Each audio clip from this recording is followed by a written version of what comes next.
Hello everyone, Sean Shumway here with Authentic Arising. Welcome to this reading for the coming year, 2026. I don't know about you, but for me, 2025 was a pretty powerful year. A lot of things came up, but through those challenges, those events, I saw a lot of deep stuff within myself, a lot of truth that showed me a lot about who I really am. And that's really what this year was about. It's about numerologically, 2025 was a 9-year, and to sum that up shortly, that was all about separating the wheat from the chaff and closing out the cycles that no longer serve us, and harvesting the lessons, the wisdom, the blessing of what those experiences can bring to us. And now we're moving on to 2026, which is going to be a 1-year. So to work with this, it's very interesting that earlier I did a personal read for myself for the year, and for whatever reason the energy said to leave those cards out, so they may come into play for this. But I'll also be giving general collective readings for the year of what's coming up, but then following that with readings for each sign. And that can apply to, I'll go through it in sorry, funny word there. Through the order of the signs, but it can apply to your rising, moon, or sun sign. So go to whatever you're most intuitively drawn to. Zodiacal, is that the word? Zodiacal order? Yeah, I like that word. Anyway, on to the readings. So, starting with the numerology, as I mentioned before, we're going into a 1-year. The 1 tells us that is going to be a time of coming to the self, of individualism, of taking the wheat, so to speak, that I talked about before, those lessons, those boundaries, then having the opportunity to fully stand in them, to lay down that foundation and grow that as who you are and how you're going to be. This can be on an individual level, but this is going to come up in groups as well. I could see us, I'm getting a feel that nationally, as much turmoil as there's been, a lot of this and that, and not good stuff, and confusion, and chaoticness, that good, bad, or otherwise, that's going to come to a head, and there's going to be something firm locked in place. And for those of you who saw my reading for the winter solstice and through to spring, remember the core of that. Do not get too distracted by the drama of the world stage.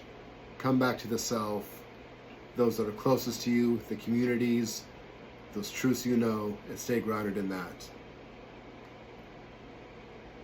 And that is going to be a very, very important tool to always, always come back to. And what else intuitively is coming through for 2026 for the collective to hear? Particularly with the energy of the 1 year.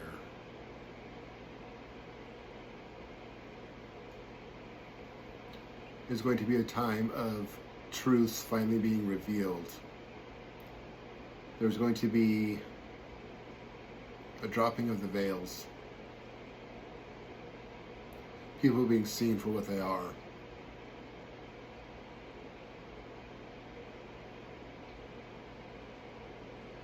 Especially our leaders, our so-called leaders. And people are realizing that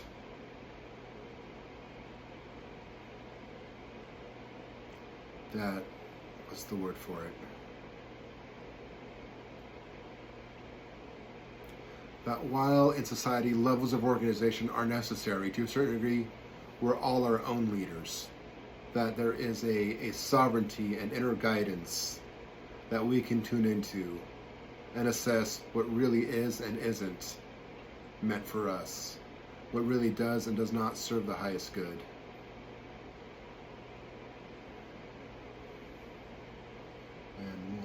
collective messages for 2026.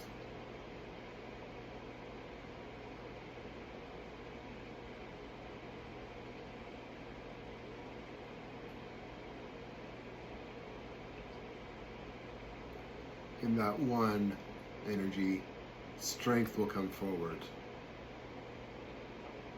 Guidance. As I said, we've chosen, we've seen this year, 2025, telling us what does and doesn't serve. And now there's going to be a strength to really choose that what does serve, to leave the behind. The sorting out has been done, and now it's time to do the work of really locking in those better ways of being, seeing, thinking, acting, rising to a higher vibration of what serves spiritually.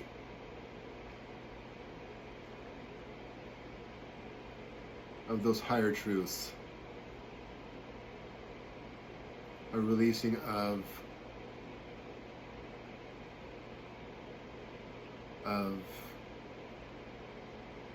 the stories, the games that humanity can play.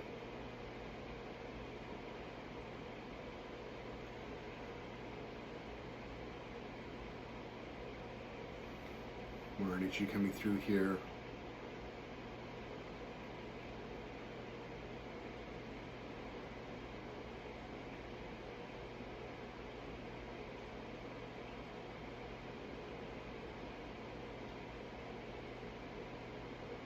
I'm feeling there's a particular consciousness, a particular guide.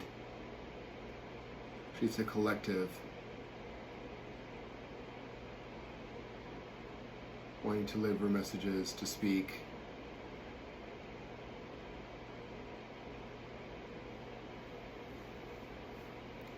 To say that there are many who have been through this before. Humanity has been through versions of this before. This is a cycle that is known to this planet and to other realms, other dimensions. It is all part of the evolvement.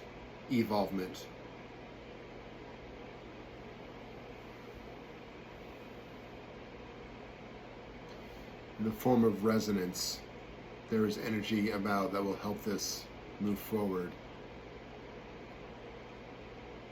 Do not be distracted by the ugliness. There is darkness showing itself.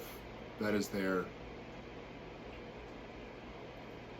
Stay grounded in the positive and just allow it to burn itself out, because that is what's going to happen.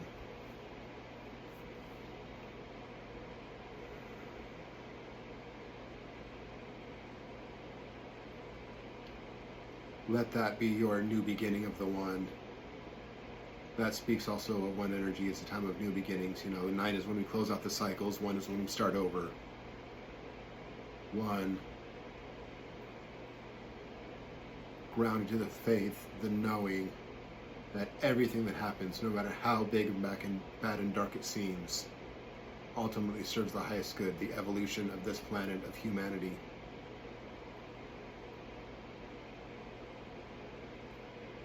And to those who feel it deeply, to know that we are the keepers of the truth, of the light,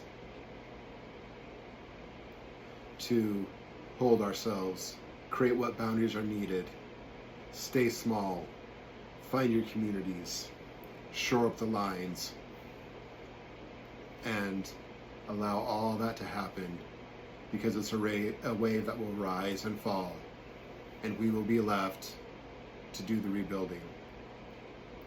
There's many that have been said we've been in a tower phase for a long time. Well, now we're really in it. We're going to see the rise and the fall. And when the dust clears, we'll be there, our happy little selves, knowing we stood on the right side.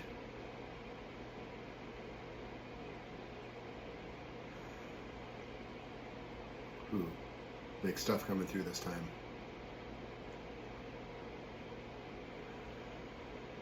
What else for collective reading for 2026?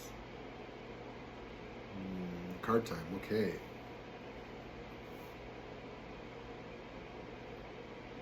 And which deck is talking, or is it runes? Something over my tools to the side here called to me.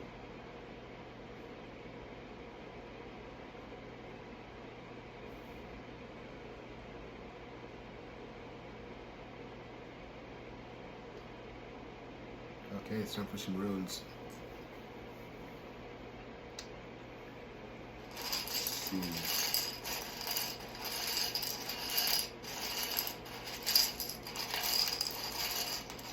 And for those of you wondering, I use the Elder Futhark. Oh, and I believe I forgot to mention it at the top of the message, but in the description, when I get to the individual sign readings, I'll put the timestamps for when each side is coming up.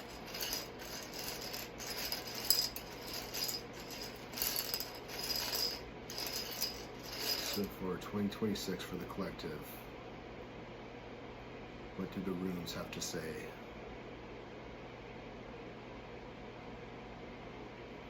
I'm getting to pull 9.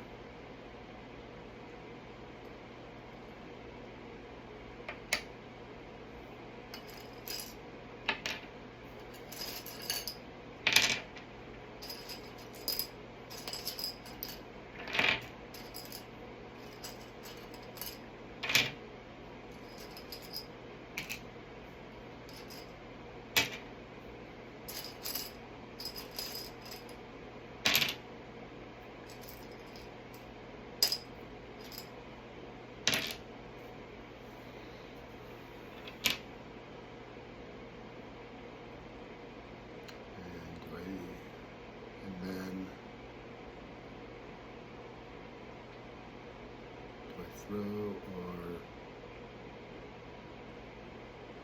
read them as they fell. Okay.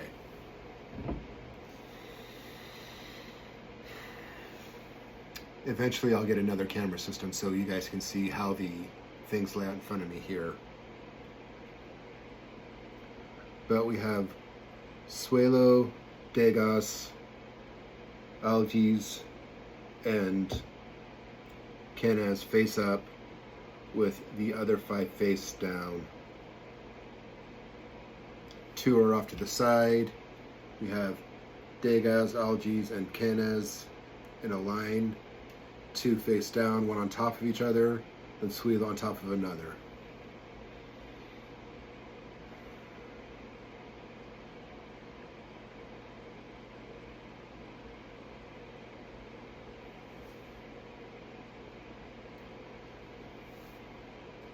And Suelo is where we'll start.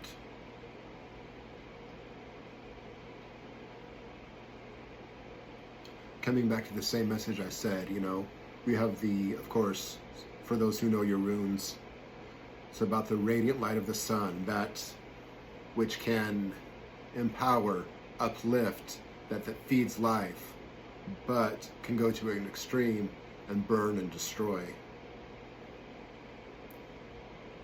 And this is telling us that that warmth, that light, that radiance, we can no longer look to what's external, because again, that drama is happening. It comes from within. We are that radiant light. We are that which grows and empowers. We hold that within ourselves. And we must be discerning about what we direct it to. Again, do not feed the drama that you see, because it is there to draw your power and it will deplete it. Hold it, invest it in what is truly spiritual and uplifting.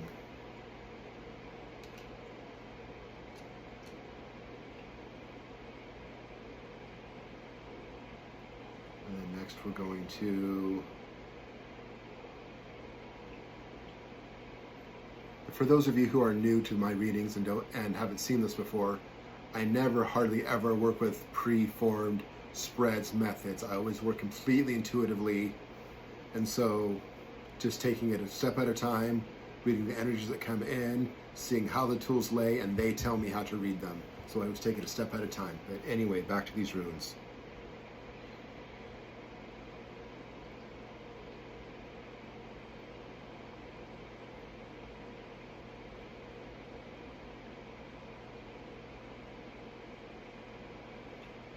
So then that inner light that's shining on these two that are overturned, one on top of the other. And as we let that light, we reveal Isa.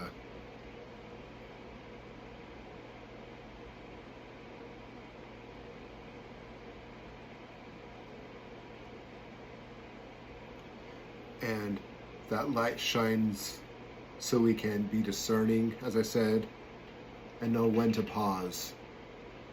Know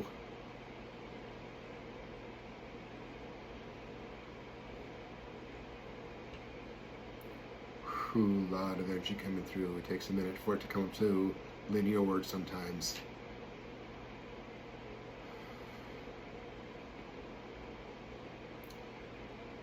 As we shine our light of awareness on our path forward, know the beauty of the times to pause, to hold, to gather strength, gather wisdom, and let that internal sun build as it needs and feed from within.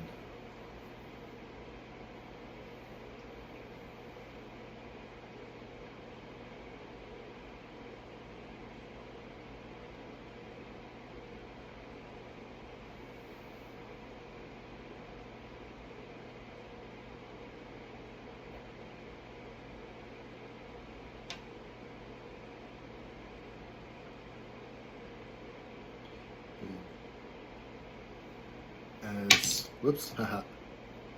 And there is my Degas. I love the way that one turned out. Anyway, that's what's calling next, and that what that's saying is along in lines with this. That in those points of pause, we must work for balance. Balance between the internal and the external. The light and dark of day.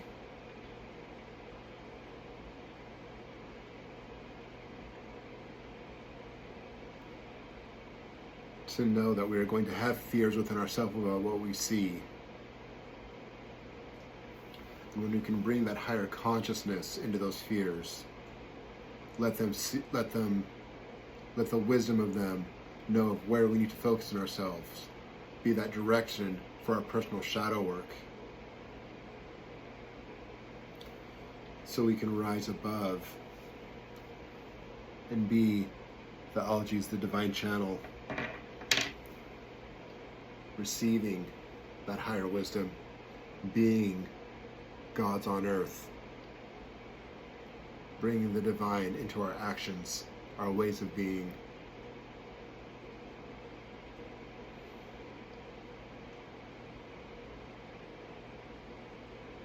Standing tall and proud like the noble elk.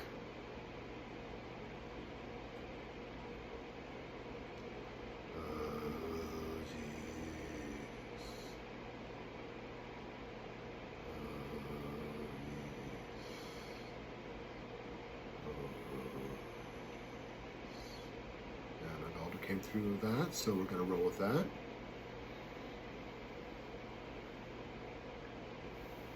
Continuing with the message.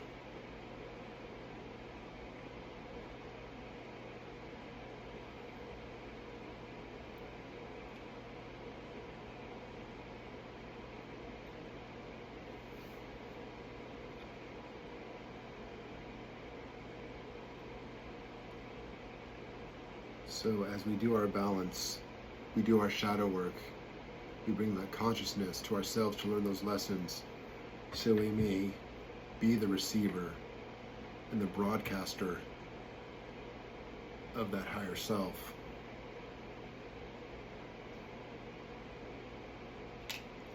See, under the suelo is Manas.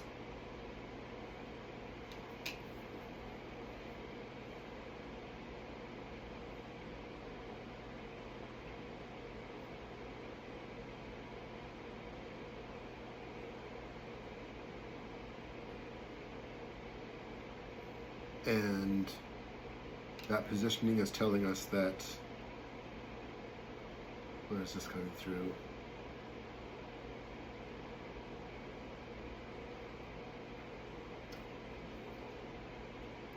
The suelo was on top of it, and that's telling us don't lose sight of the light that is in humanity as a collective, as a whole, that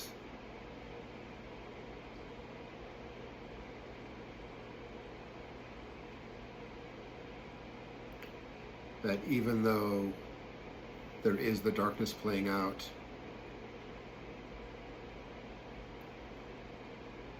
that there is an underpinning of light running through it all. Even if it is forgotten, it is still there.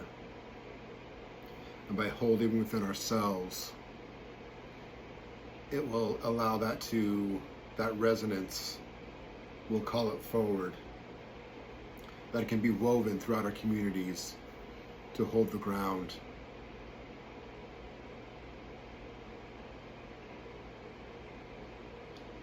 And that we are ultimately working collectively for a better future,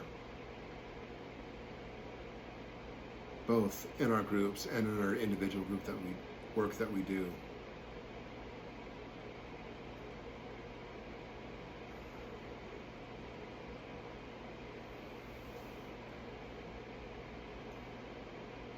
And even though we may be for a time isolated within our individual groups, our communities, our small circles, know that there is an interconnected web around the world, energetically uniting all those who are moving in the right way, causing co-resonance and alignment. We are like, what's the right word?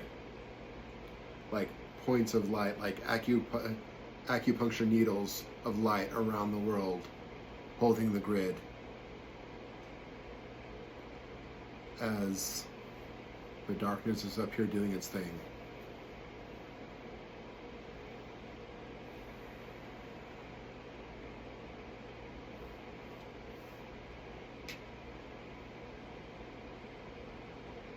This one has a lot to say.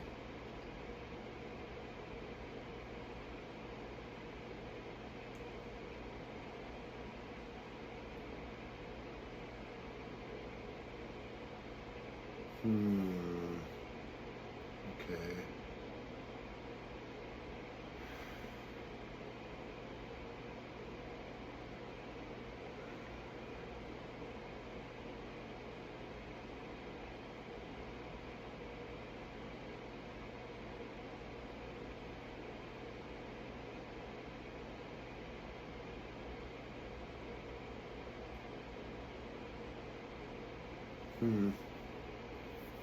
So if you remember, I said that I had done a throw for myself earlier, and I was moved to just leave the cards out to see how they play.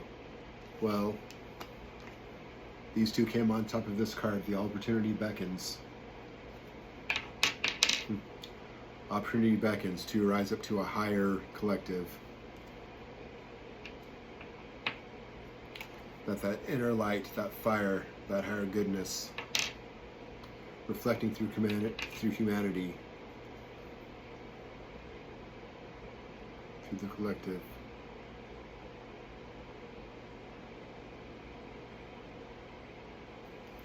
And that's what I see there. I see this figure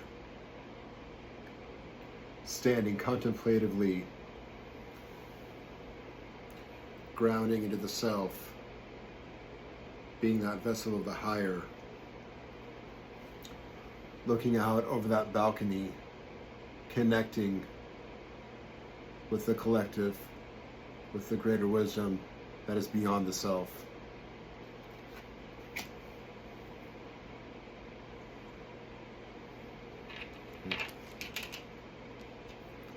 Very interesting how the tools all align themselves together.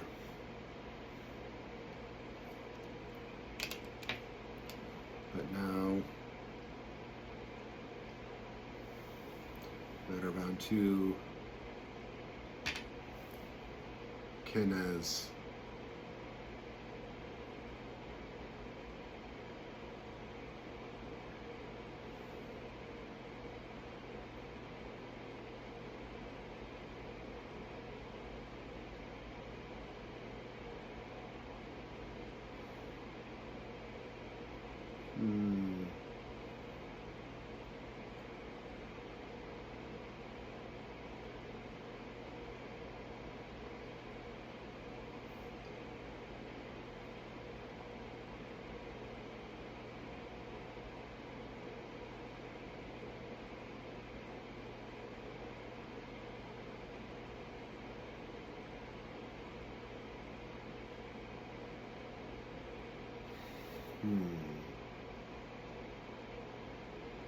Okay, and what's coming through with this is,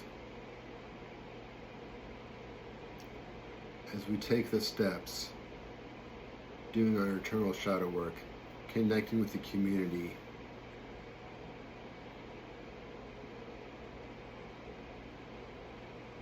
remember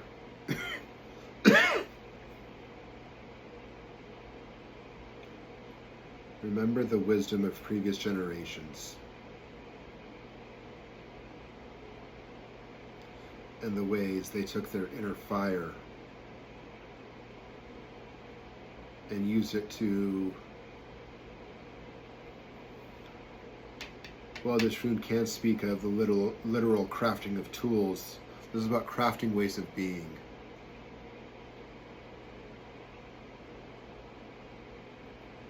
And look to the old philosophers for guidance, for wisdom, for direction, for knowledge on that. The philosophers, the great psychoanalysts of our time, they've been speaking about these things for years, and there's deep, deep wisdom there that we can apply now as vessels, as guidance, as directions for this work that we're being called to do. Merging with the advancements in metaphysical thought and this greater acceptance of bringing the two together, that balance of the logical, the structured, and the intuitively known.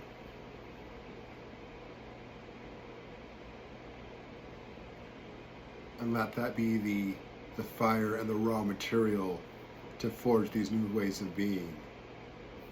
We're setting it within ourselves first, so that when it comes time to rebuild, we may be the foundations that new societies are based on.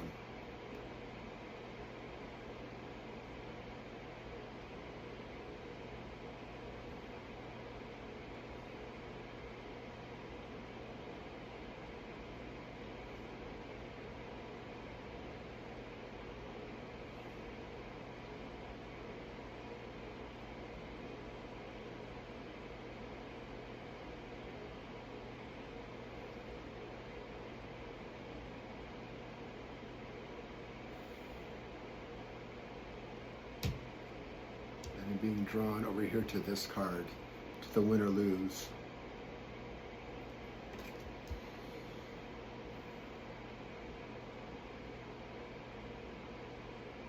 Very interesting how all these tools are playing together.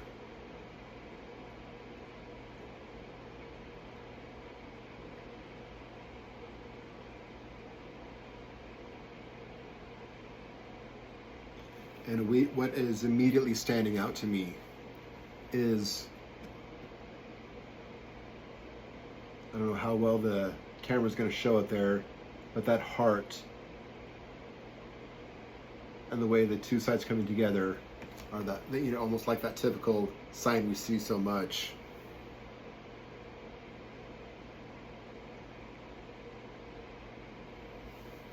And going back to that message from Kenaz of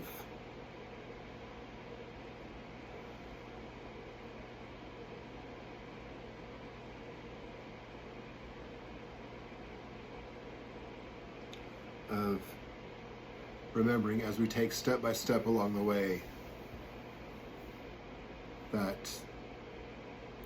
win or lose, we may really have some great triumphs and breakthroughs and understandings, and there may be times when it gets really hard and tough, but to remember that it's about the journey as about as much about the journey as the destination.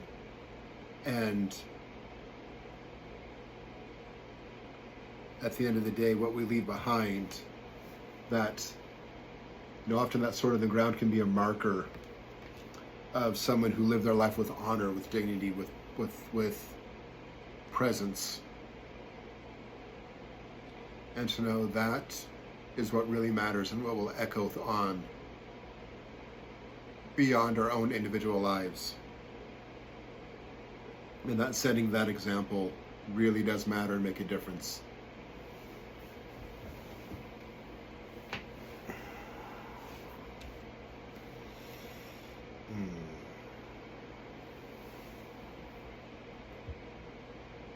Back to the runes.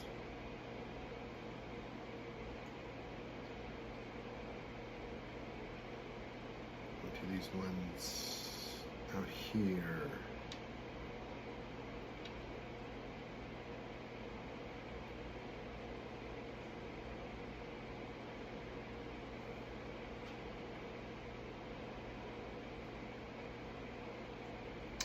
And it was reversed.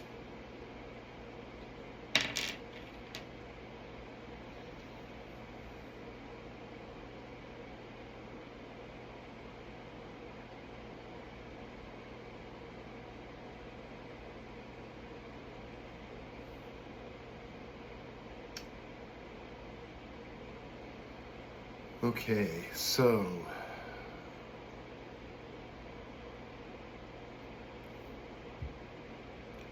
the traditional reading of that speaks about the relationship between a rider and the horse.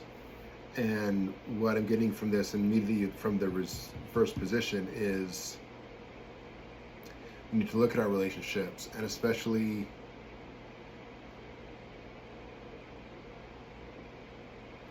going forward through 2026, remember the natural world. We've lost our relationship with that. We need to rekindle that.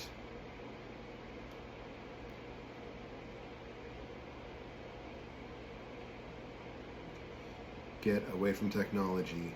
Get away from AI. Just got a horrible chill. It may seem like this cool new tool, but it will not serve. It is only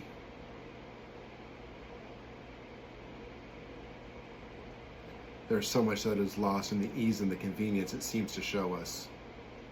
Remember the natural world. Remember doing things with your hands, creating soulfully from within the self.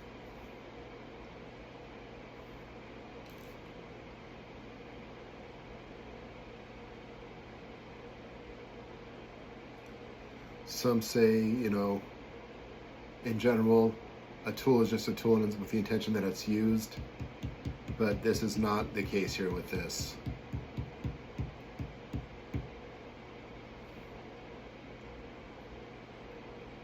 Stay away from AI.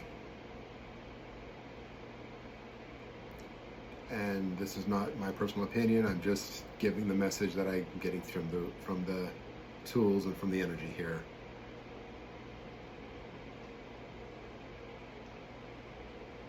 There's only a way to deceive, to cheapen, to lessen true vital creativity.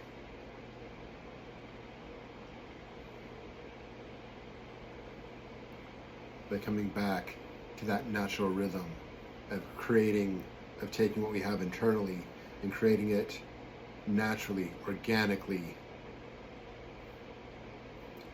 with the self, with what we can do hands-on.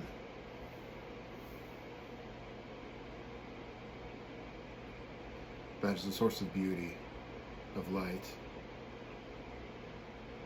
That will allow these ideals, these feelings, this light to perpetuate out into the world.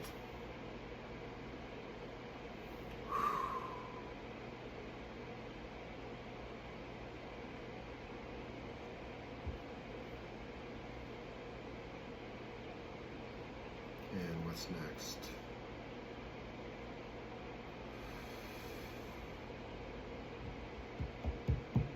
We're still there. And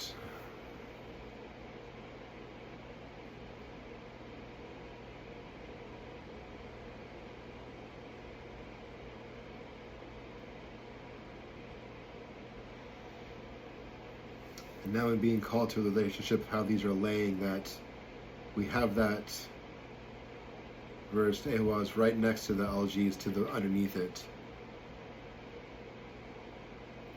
And saying that that will actually draw us away from that spiritual connection.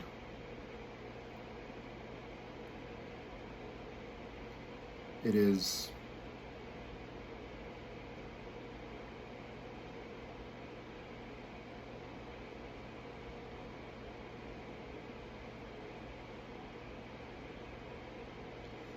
the opposite of where we need to go.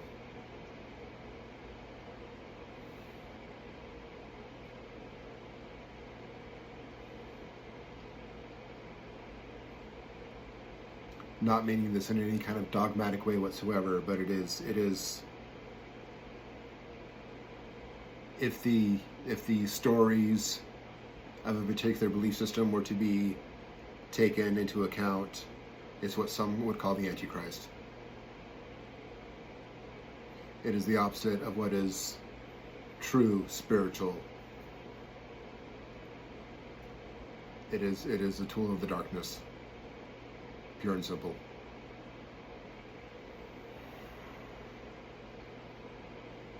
Again, just allowing myself to be the vessel of the energies coming through.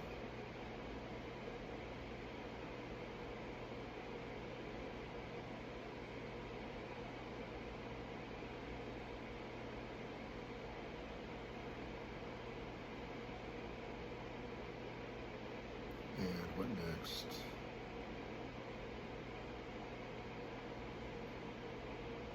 Collective readings for 2026.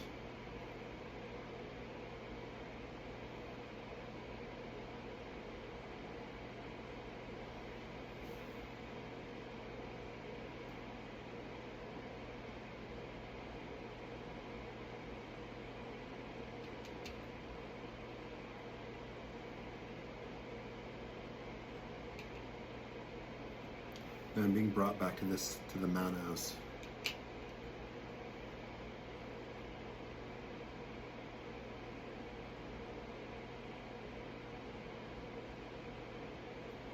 That collectiveness, that greater connection beyond the self, and you know that is what will feed us. That is where upliftment will happen. That is where we'll find truth, beauty, and joy. Revel with your fellow man and woman, and any other identities there are.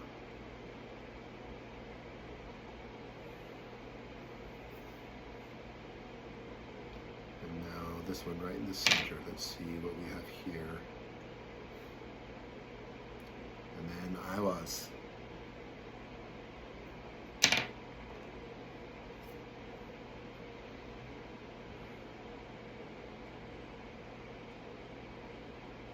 And of all the associations this one has, what's coming to me is that of the tree, the you, standing tall, standing proud. That channel from the lower to the higher.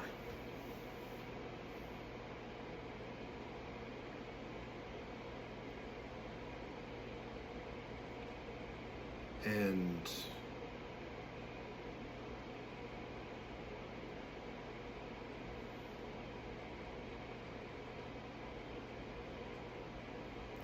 now as we go forward, we will be asked to make sacrifices, give up things that we hold dear, that seem important, but there is always greater wisdom available from what we give.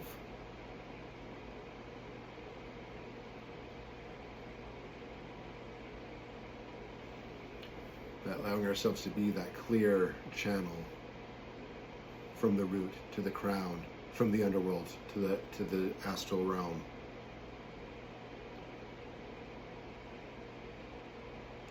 That all the great mysteries are within us.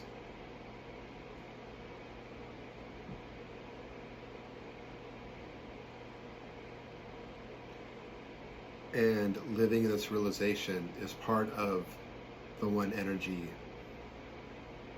that we will be stepping into.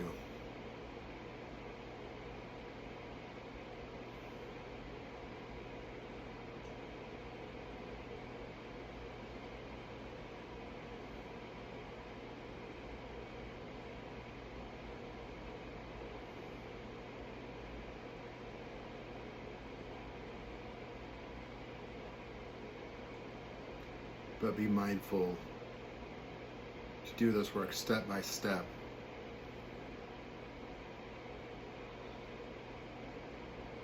Because going faster than we're ready for can be a downfall. See what's coming through to me, the symbolism of the U and it being poisonous. It's telling me that if we try to do too much too fast, if we take in too much of this great wisdom of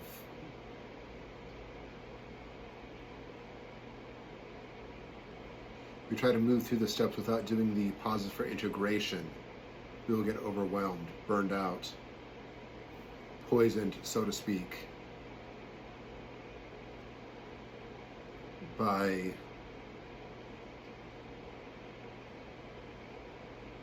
the energies running through, because there'll be too much. Again, a burnout will happen. So remember, there is a pace that is just right for you, just right for your small collectives, just right for humanity. Set the pace. Step up, integrate each step as it goes. Reinforce that this one came up right next to that Isa. Again, those moments of pause.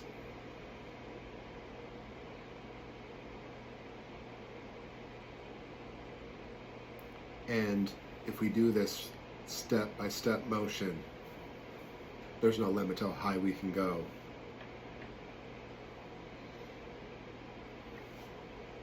Surrounded by the feeding warmth radiance of Suelo and that open, receptive algaes.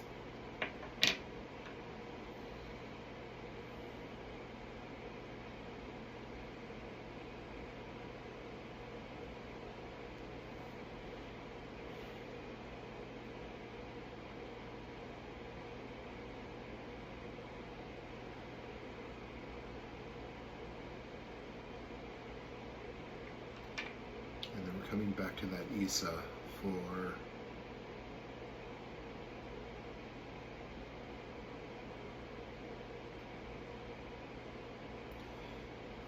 just to restate that the periods of integration as we move forward, and again, coming back to what I started this whole message with, about that one work about locking in all the wisdom we got from this year of 2025 of releasing what does not serve and getting these building blocks in place. This pause, this integrative period to get those, what's the right word? To get those solidified as the channel, as the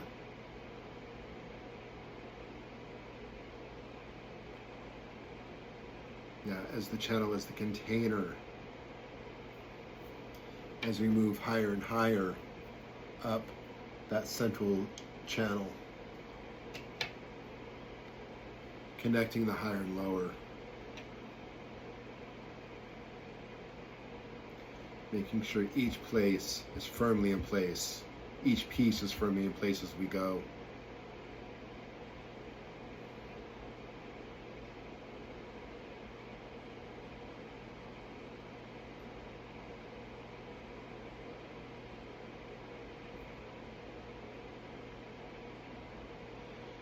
and know that in the grand scheme of things, we're going to, in a sense, be living in this place for a while, and again, coming back to the self, waiting for the external drama to burn itself out.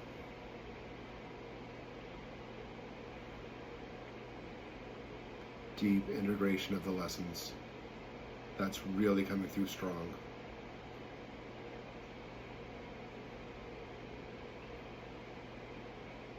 In that one beginning, that time of planting new seeds,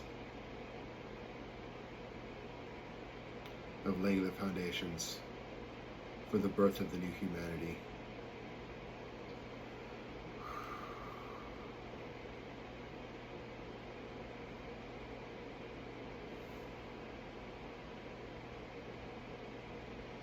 And I'm being called back over to this row next to it.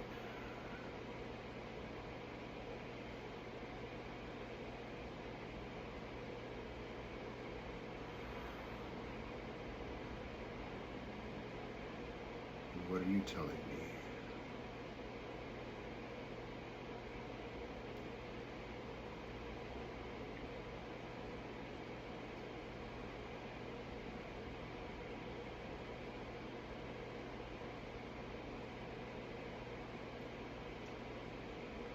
Collective readings for 2026.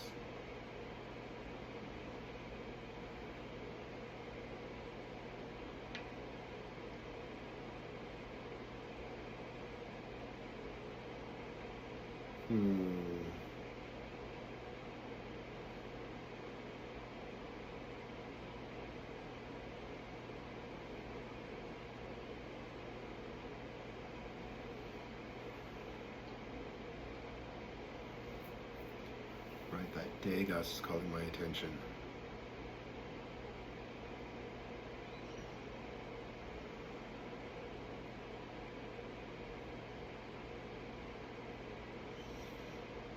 On the idea of planting new seeds, okay.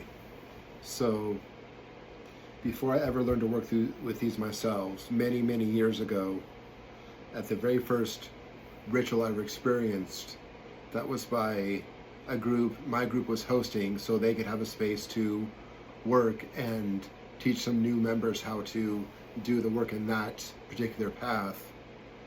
Part of it was we each got to draw a rune, and I remember Degas was the first rune that I ever drew in my life. And of course it has its meanings, but what's coming to me now is, again, with the idea of planting seeds. Remember that the things that come up now may have things that come up far later in your life. And I'm just remembering my own journey from just going that, I got this weird little thing that looks like an hourglass, what does that mean? To now to being able to offer to work with these runes and offer messages and be a reader. And my journey in all the time since.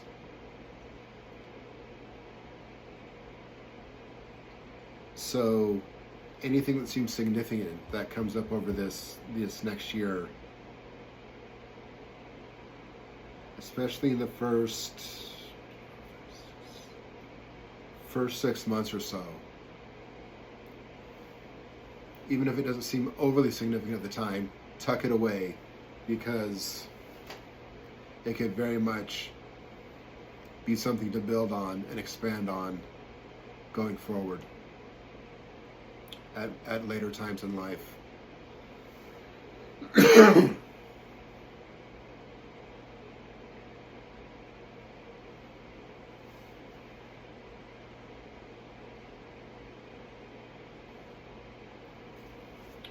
Still have one that's face down, but we're not feeling the energy to turn it over yet. I'm curious to see what it's going to say, though. Anyway.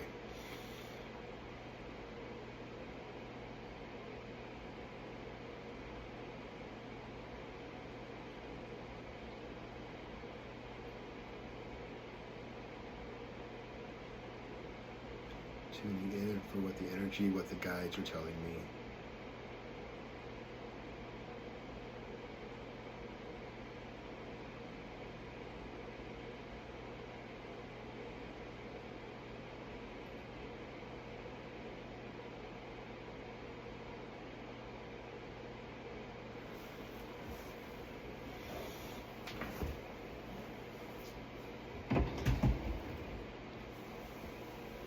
Okay, and so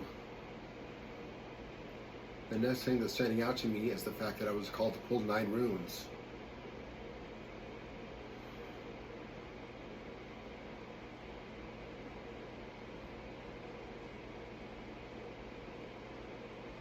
And that is just an extra message that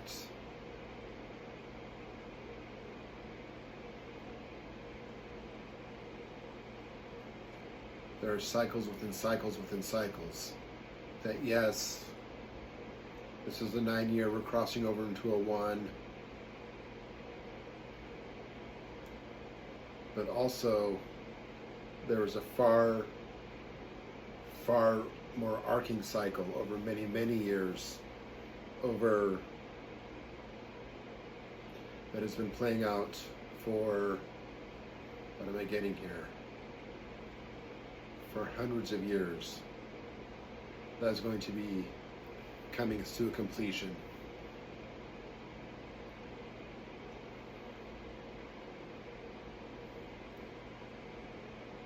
Of course, there are, you know, between the precession of the equinoxes and stuff, we've seen this coming. But we are truly coming into the closing out and new beginning of that phase.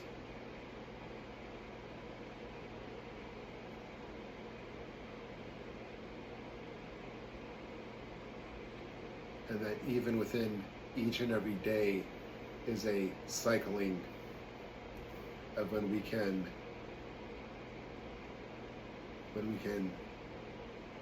come to a realization, close out, begin anew, integrate, build, come to a realization, close out, integrate, build. And that can happen many times within our lives, within a day.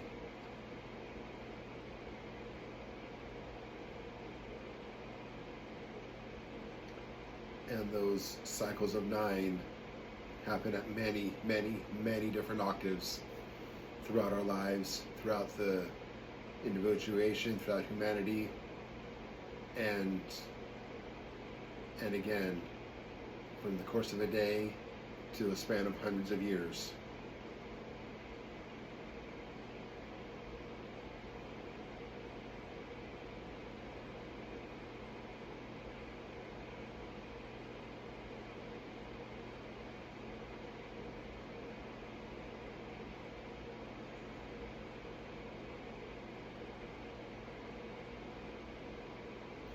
As I talked about, there is that, before I started getting the tools out, I said there was a collective offering, helping, speaking,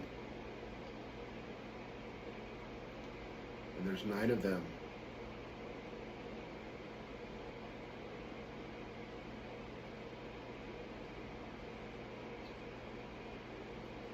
That are watching us, that are monitoring as things go, which they will of course not interfere with free will,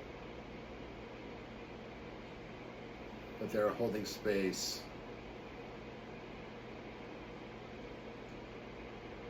offering energy to facilitate this transition as we close out one cycle and step into the anew.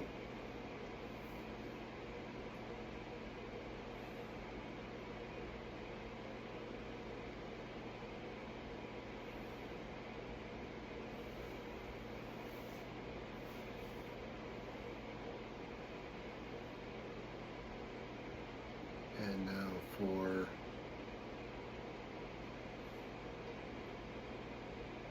is it time for this last one?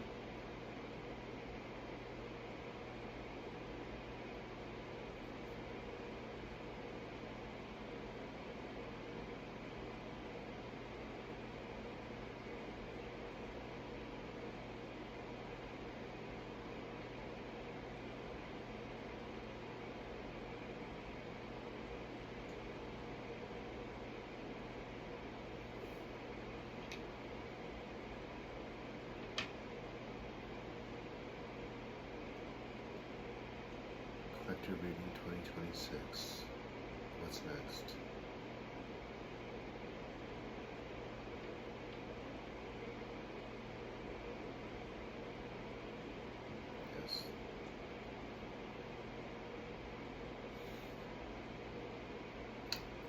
but a way to end. Unyo, we love Unyo.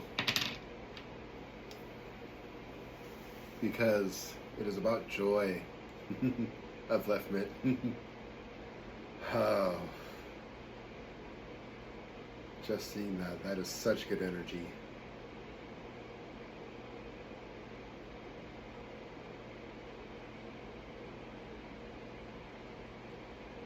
And it goes back to what I said of remember that even though there are moments of darkness, that this is ultimately serving the better. That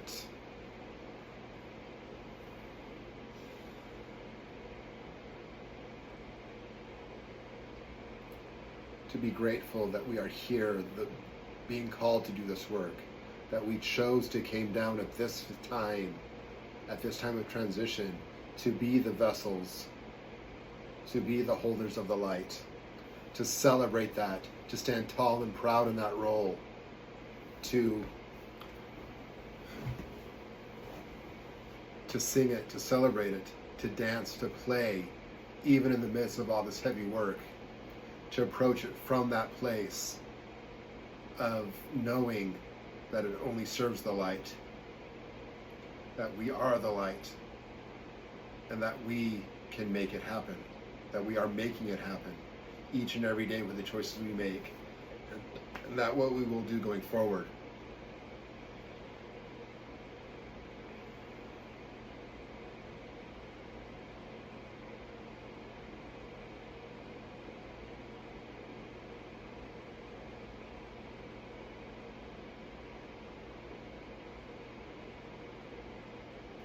See, even as I say that, I'm called to one of these other cards. This one here, Love Abounds. And that card has been coming up in a lot of my readings that I've done, for any of you who have seen my other videos. It is such a powerful, powerful message. Love abounds in all we do. And if we keep that, remember that, ground in that, there's nothing left to experience but joy, even in the midst of the darkness. See, that is right above that reversed mana, speaking of the dangers of AI. Forget that. Well, remember it, but don't let the fact that it exists drag you down. Stand in that joy of being the light worker that you are, that we are.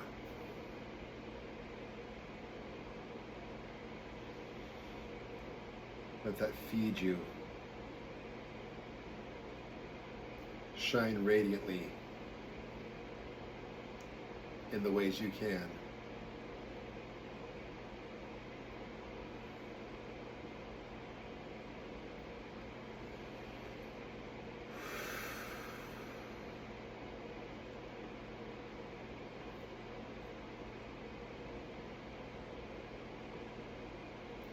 Anything else for the collective for 2026? No. Okay. So, we're about an hour in. Thank you for those who've stuck around this far. And now we're going to get to the sign-specific readings.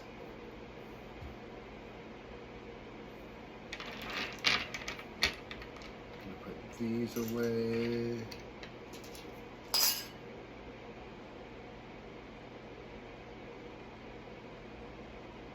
Should I pull up these cards as well?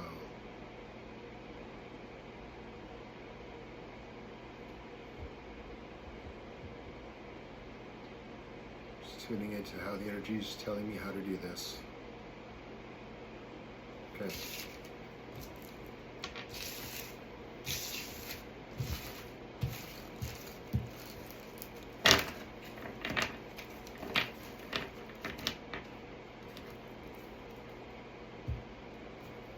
No, we do still want these out. Okay, so we're going to leave it about like, we just needed to realign them. Okay, so let's do that.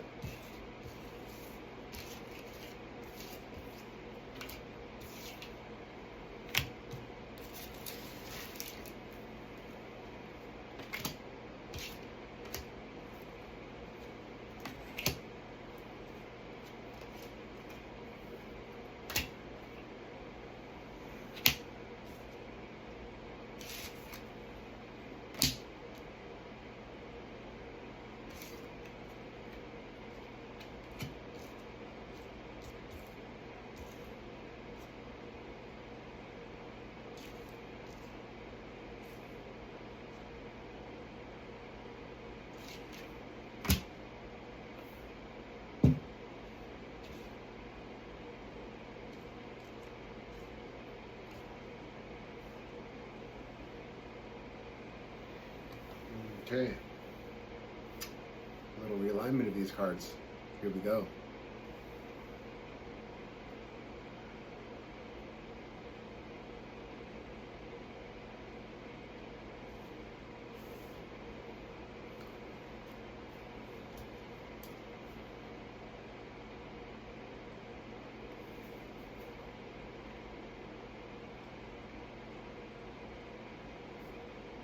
So Aries, we'll just call that as 102 for you. Well, and again, these times will be in the description. So, messages for Aries for 2026.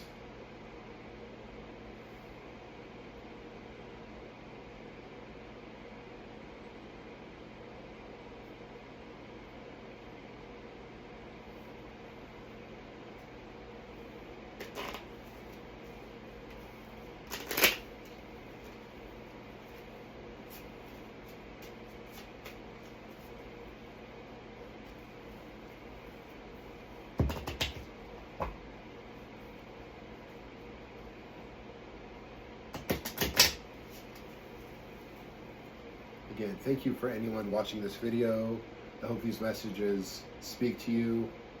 Well, I know they are, because that's with the intention. These messages are here for those that it will touch.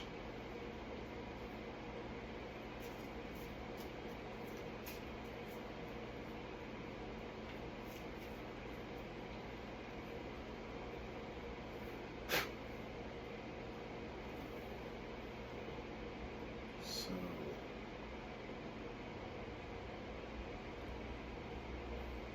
let me get Aries. I'm actually going to change our time here a little bit.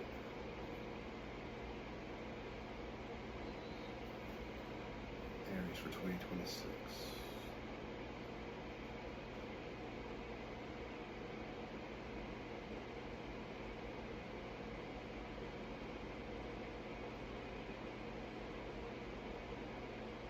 And so intuitively, Aries, I'm getting that your drive is going to serve you well. Hopefully that is known to you in general, that is the strength of your traits. That forward, fiery push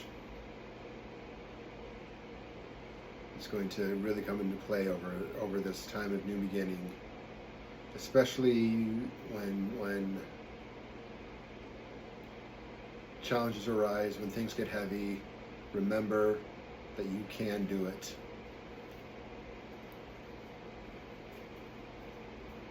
And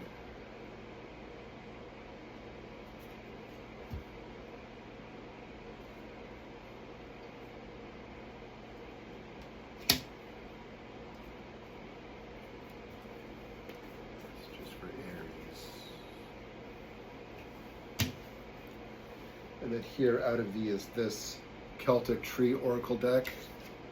You have the beach coming up.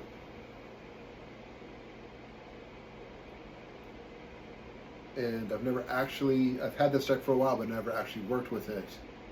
And so, but it's what the energy told me to do, so we'll see what the messages are. And I always start just by intuitively seeing what speaks to me in the card.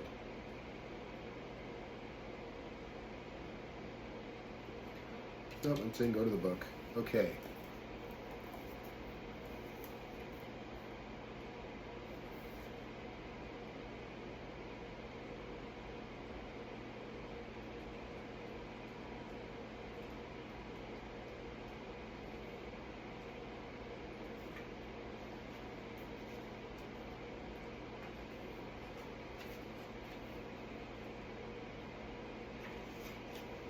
Moment while I find the page. Where is our beech tree?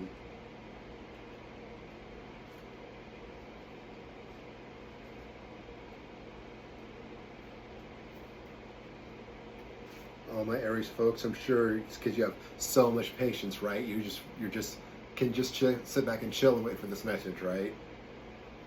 Love you, Aries folks.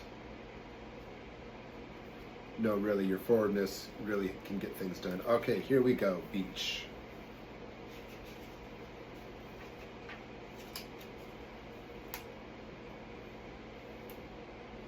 Beechwood is close-grained and easy to work, giving a very smooth, even surface. In the past, beech tablets were used as writing surfaces because of these qualities. The words book and beech have the same origins. Turning a leaf is a familiar face to us all, referring to a reading book or to making a change of mind or direction, as in turning over a new leaf. Phagos, the beech, is the Augurum card concerned with ancient knowledge and is revealed through old objects, places, and writings.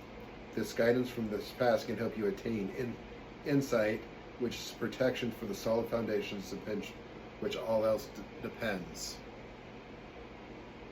The choosing of this Augurum card has much to say about yesterday that is relevant today.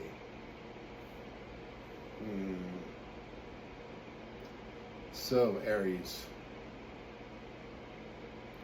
what solid foundations from your past can you deep truths can you use to keep going, to feed that drive, to feed that great, beautiful inner fire that you have, to push forward and to move and get things done and do that thing in that quick, exact, precise way that you're so good at.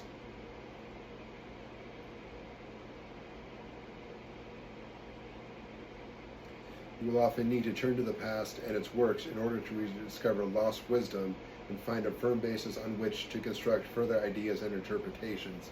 Remember what that Kenaz reading said in the collective. Remember what the old wisdom says. Here we have it coming up again. So Aries, that's going to be very important for you. Especially for my Aries moon people.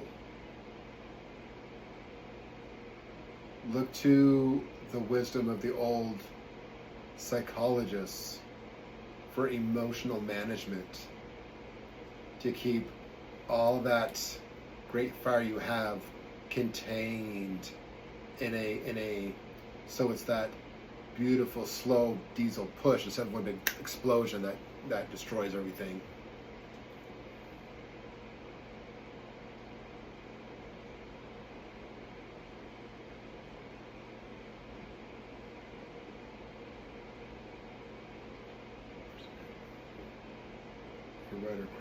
If a writer or craftsman has felt the urge or commitment to express his feelings in a tangible way, you too have an obligation to observe this work and further it in your own time.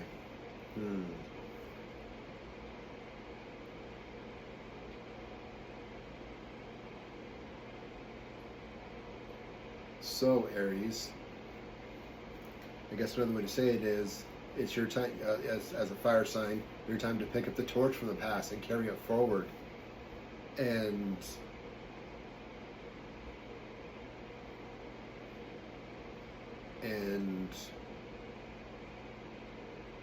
take that old wisdom, filter it through yourself into a ways to be heard, received, transmuted in that fire into language ready for the new minds, for the times here and now,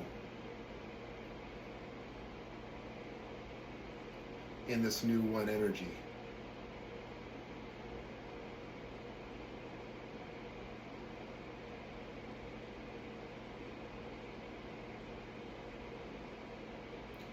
Yes, I see again, carrying that torch, or the sack of books, that torch of wisdom, of knowledge, bringing it forward.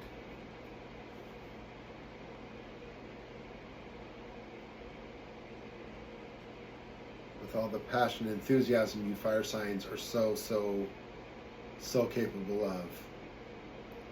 See what excites you, see what ignites you, see what speaks to you from the past that you can offer to the world around you.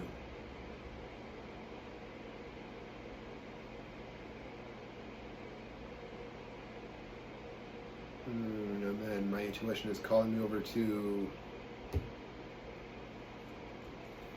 this card, embrace. Embrace that past.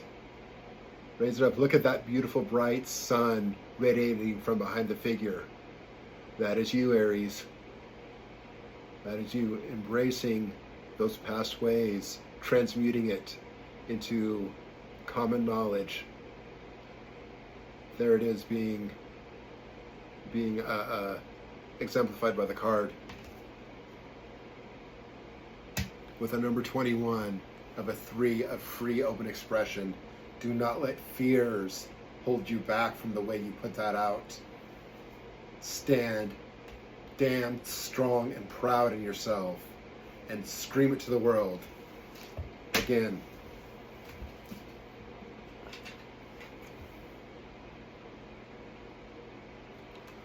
Look at that knowing. I don't know how well you can see his face, but he just looks so confident, so proud, so knowing as the vessel of that light. And again, I don't know how you can say it, but there is a heart in the center of the earth coming up. Again, that speaks to that old wisdom from the past. This so speaks to what this other card said. I mean, so brilliantly. Wow. Like, I'm kind of in awe of this. Aries, you are the keepers of the old. Speak your truth.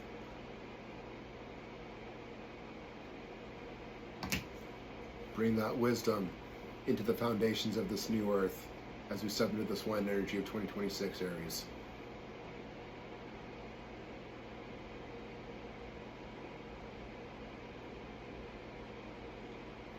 That free expression, that's especially important for you, Aries rising people. Or is it the rising that I got, or the suns? For the sun signs, yeah. Stand in that, be that, sing that, do it. The world needs it. Anything else for Aries for 2026? Okay, nope. I'm taking it to reset. And on for Taurus.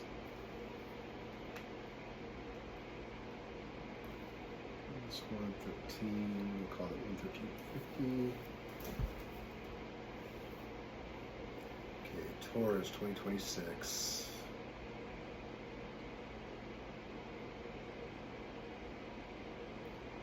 Again, the inherent nature of your sign is going to serve.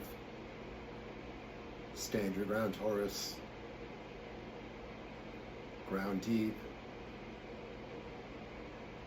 That's what you're known for. You stubborn ass bulls. That is what is needed right now. Hold that ground, no matter what the external drama says. You can do it.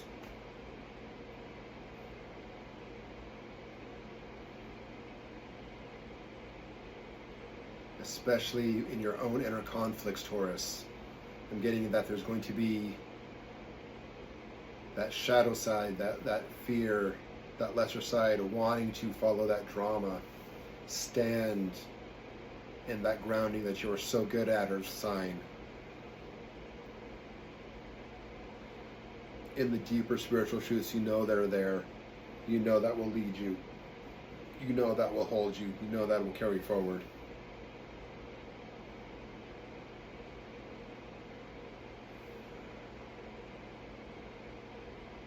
Taurus in 2026. What else do you need to hear?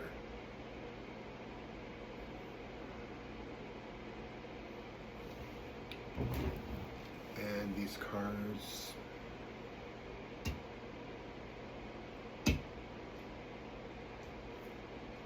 And we have balance. Exactly what I was speaking to.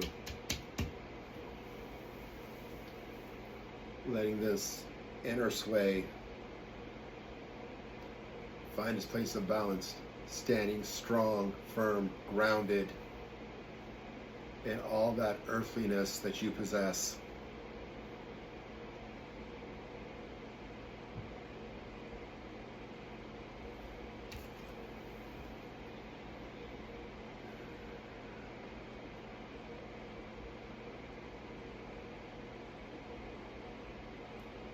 And don't be afraid to look to your external counterparts, whether that be romantic partner,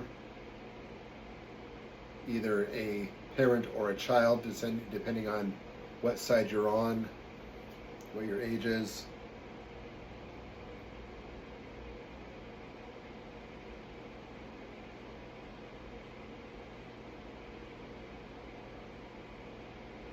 A co-worker.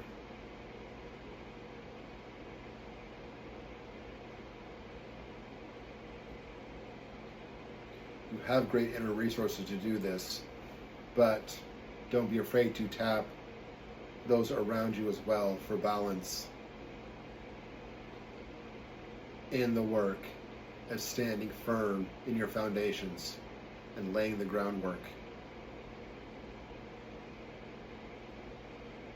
As you do this inner work of coming through these inner conflicts, of doing the work of staying grounded in the higher spiritual truths, separating from the external drama.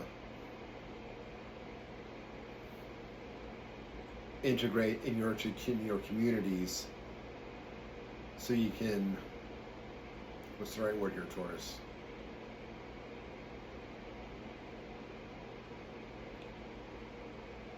So you can remember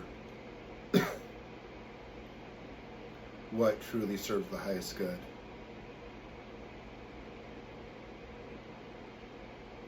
So you can strengthen your own ground for yourself, as well as find that and cultivate that communal grounding around you.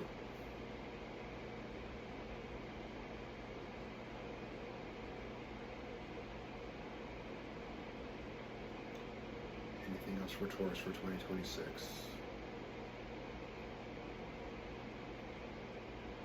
All right, that's it for you guys. On to Gemini. We're at 1:18.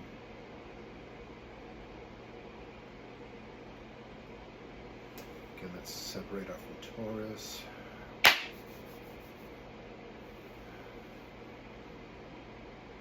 And 2026 for Gemini.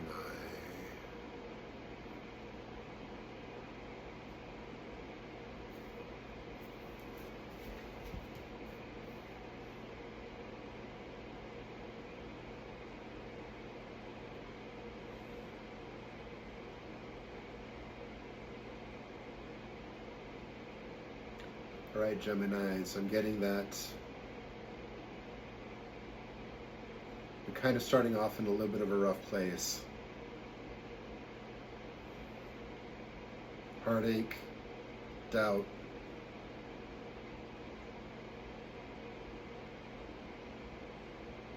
(2025), especially these last few months, really rocked you. And just as one human to another, let's offer some compassion for that. And not to diminish anything you're feeling, but remember it all leads to something greater. Oh, my air kin.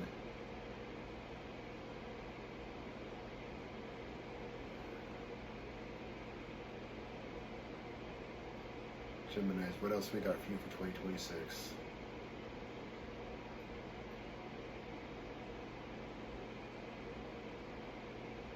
While we're still in winter, take this time to rest, to take it easy for yourself. You need the recovery.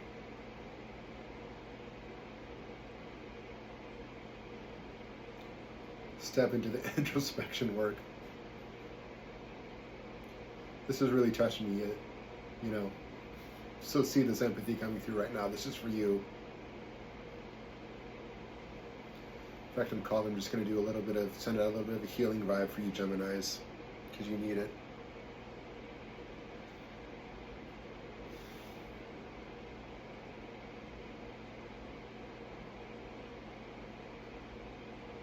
You are held. You are loved. You are worthy. You need to hear that, Geminis. You are worthy. Breathe in and out. rest, reset ground. That's what the winter time of Earth is all about. Embrace the stillness. Self-care, self-love, Geminis.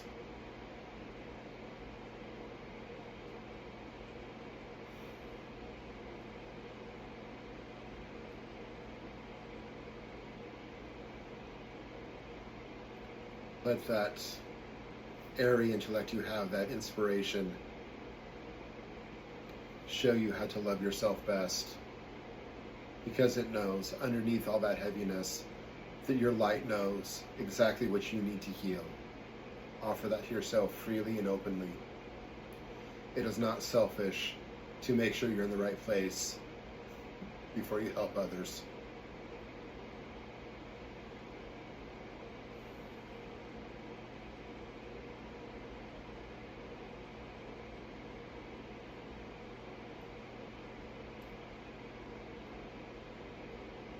My Gemini moons, you're doing a little bit better.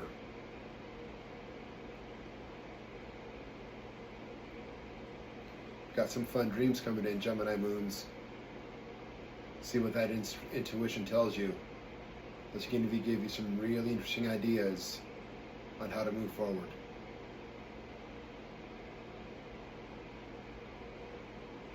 What else for Gemini for 2026?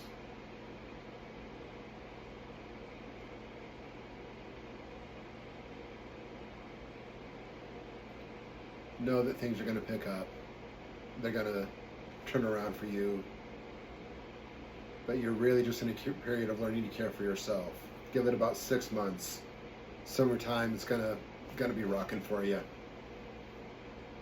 Going to have some things uplift. But don't worry. You're going to have resources available to rebuild, to rest, to nurture.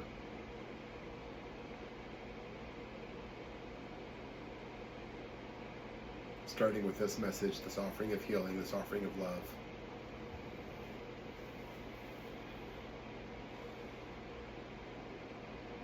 Anything coming through with these cards or any other of my tools for Gemini for 2026?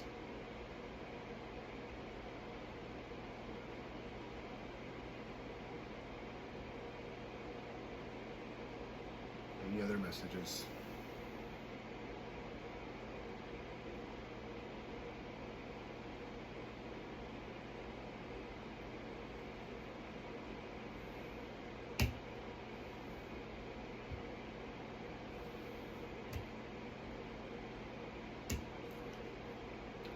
Well, here we come back to that one that was important in the collective.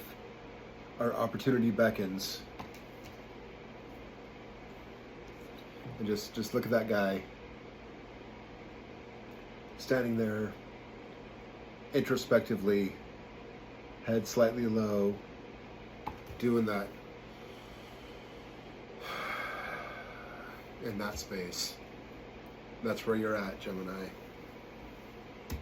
But no, opportunity beckons.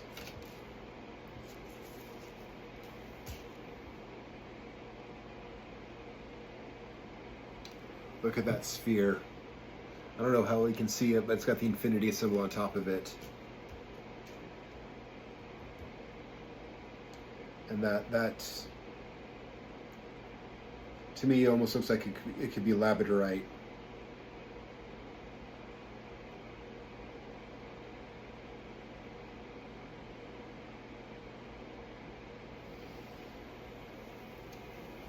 And know that energy, that drawing from the deep within, that introspective work in this place you're in, as you nurture and heal.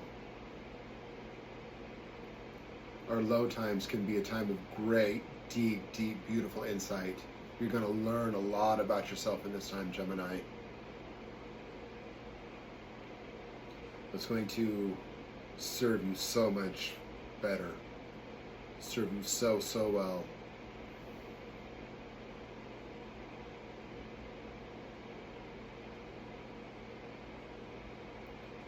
So that way you can break free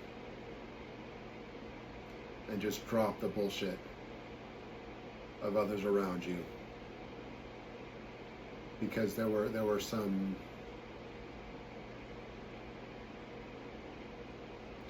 things you let in that really, really took a crop on you.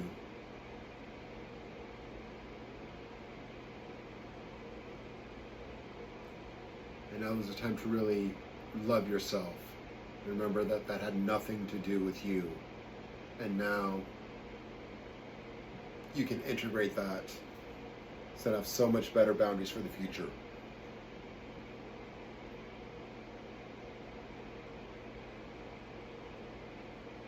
My heart goes out to you, Gemini. Our most important lessons are often hard learned. I've been there myself.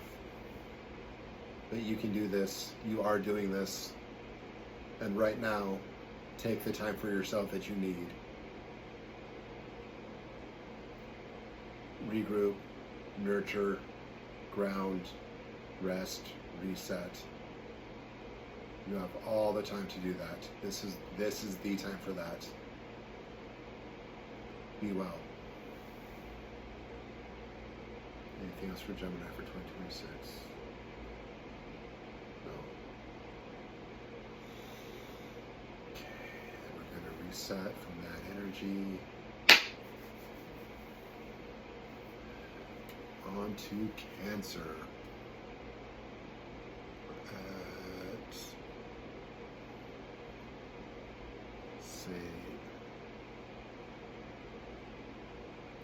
Just make it easy at that.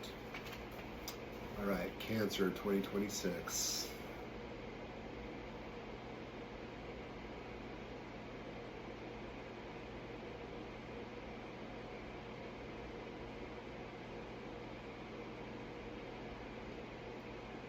Okay, Cancer, is anything coming for you intuitively to step into your energy?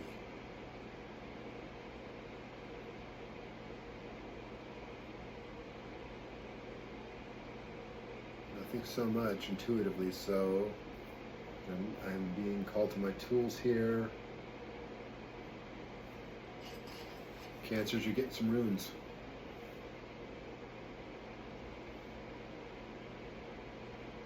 Just one. One to start with anyway. So,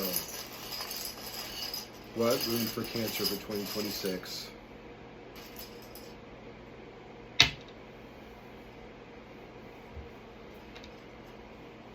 Where's this one to go? Right about...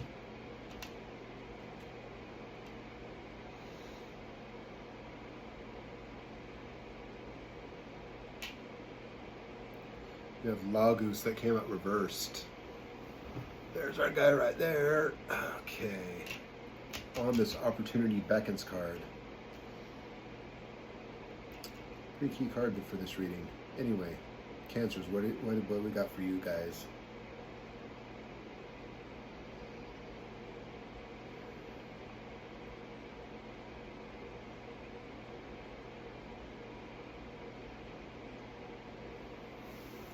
So Lagus is all about, well, that's your rune water signs.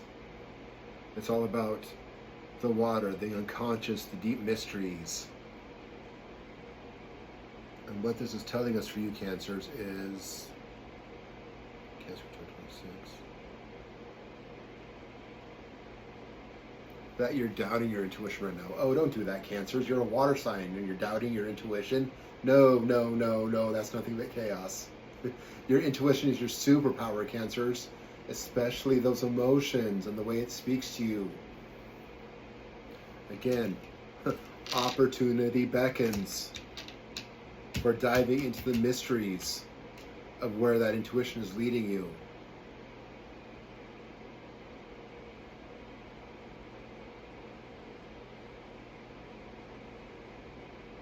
There's self-doubt that you just have to let go of.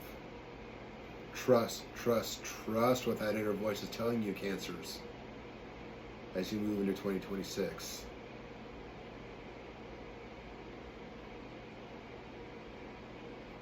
Especially discerning, as I talked about, stepping away from that internal drama. There's going to be part of you that's gonna have an internal and intuitive feeling about that. Hey, that's bullshit. Trust that. Trust that bullshit detector. You are right. You are right, Cancers. Get over this self-doubt. See, even as I say that, I want to turn this Laguz up to upright and put it right at our opportunity beckons guy's head, right off to the right, right over that moon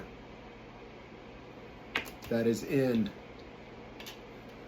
well, it's in its waning phase, the waning phase of that doubt, pulling back away to that dark moon, to that deep introspective place, Cancers, where your true wisdom of intuition lies.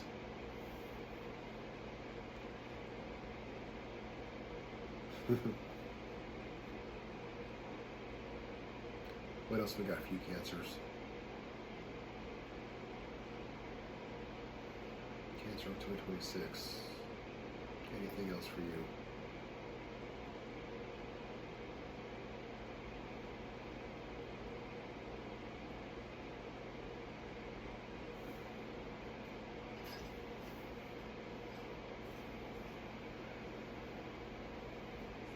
Maybe get some more cards here. Let's see what's talking to me. Cancer for 2026. Yeah. A tree oracle card for you, or a Celtic tree oracle. So yeah, my Celtic tree oracle deck, then my Green Man tree deck, which are similar but different. Anyway. Got one coming up for you, Cancer watery folk.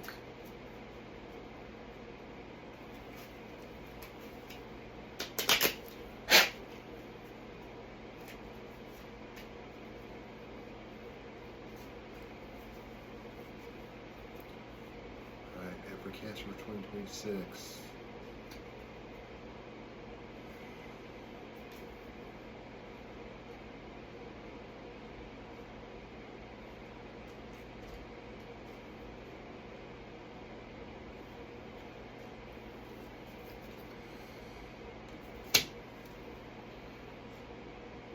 Of immune, the vine.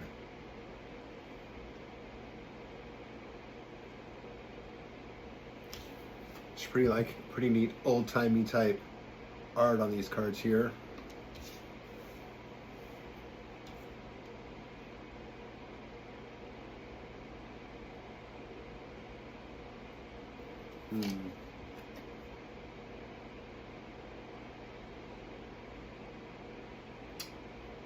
And intuitively, I'm seeing the 10 of these cards is standing out to me for Cancer. That is saying that,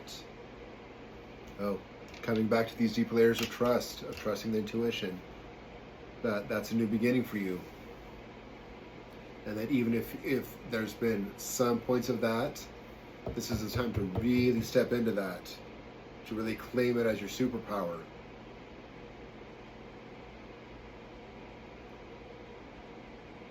And that to really develop that skill, to let it really fruit and blossom like these grapes coming up on the vines here, to let it come into full ripeness, to as I say that, I feel even my voice get more resonant. I say that ripeness, that let that gift really take root and develop and grow.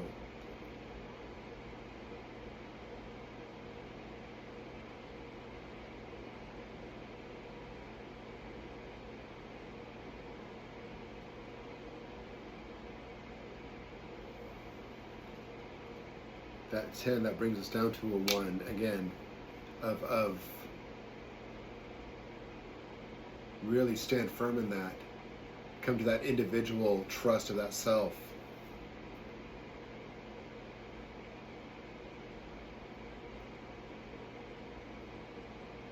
Cancer, what else for 2026?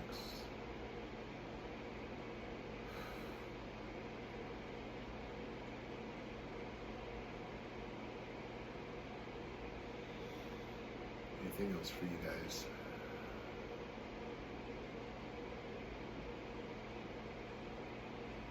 Okay.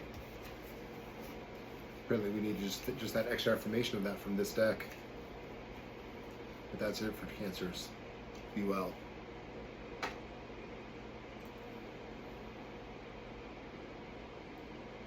Or is it?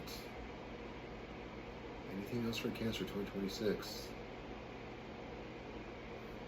Well, we want to look at the book for that Vine meeting.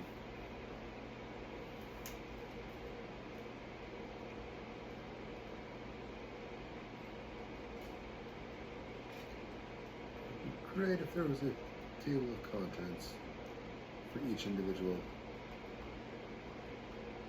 tree in the book here.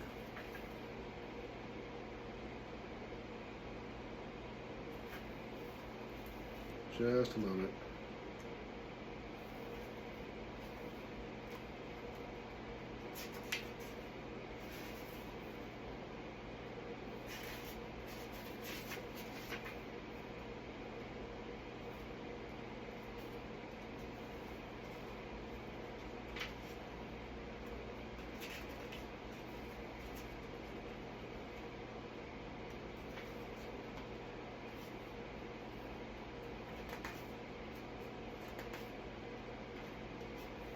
There we are. All right. The vine of the Ogam alphabet is the grapevine. Though obviously a more recently imported cultivated species, unlike other Ogam trees and shrubs, there is no doubt that the vine has been known and propagated in the British Isles for a long time. Its distinctive fruits and foliage appear frequently on Bronze Age artifacts. The fire festival Ludensaw, or Lammas, falls on the 1st of August, at the very start of the month, governed by the vine.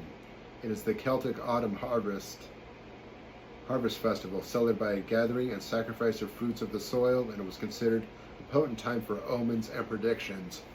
Omens and predictions, Cancers, as in other words, intuitive guidance.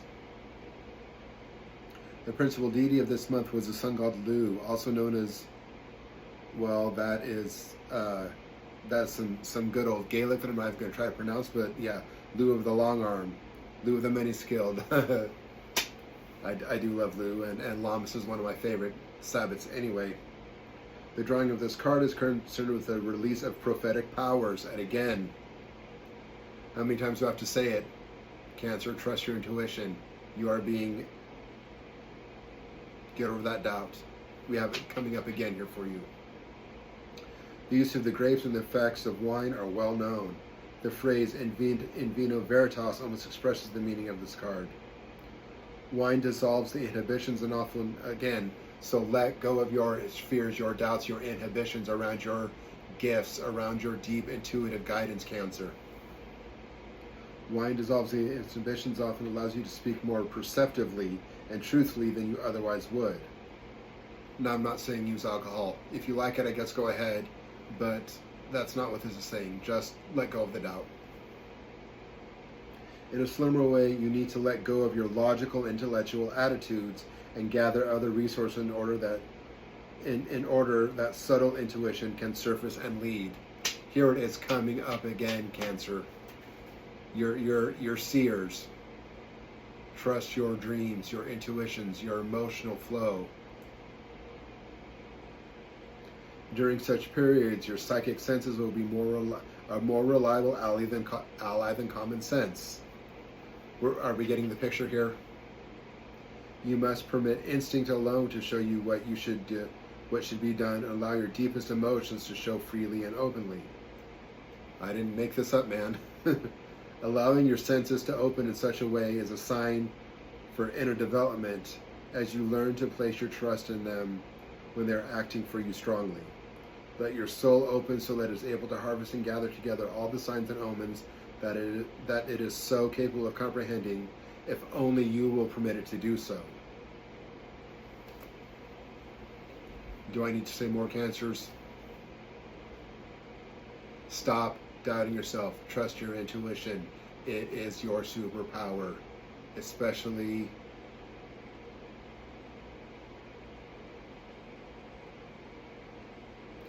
that deep emotional instinct, that gut feeling. Honor that. It is never, ever wrong. It's never wrong for any of us but especially for you water signs. You live in that space. Trust it.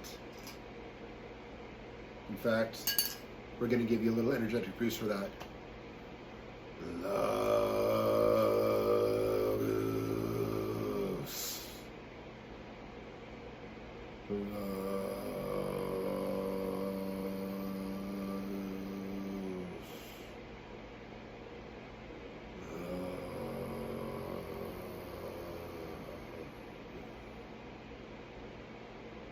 The door's open. Let the messages come.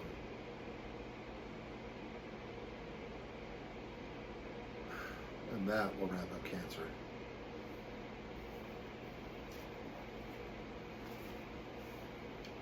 All right, Leo, we're going to call your time at, let's say,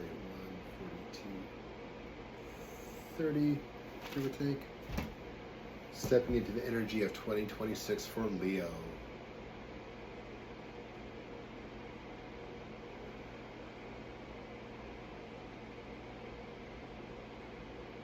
I can already feel that warm, early summer energy coming through, Leos.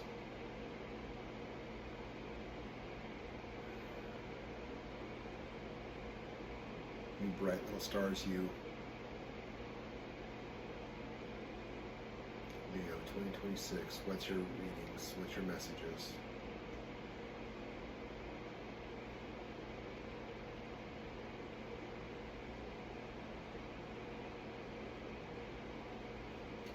Leos, I'm getting that you already have a pretty clear idea of what you need to do in some ways in your life, of the directions that are taking place. So, you know, Gene, I know this is going to be hard for you, Leos, but be confident. Ooh, I know that's going to be such a hard for you, right? Love you, Leos. Anyway.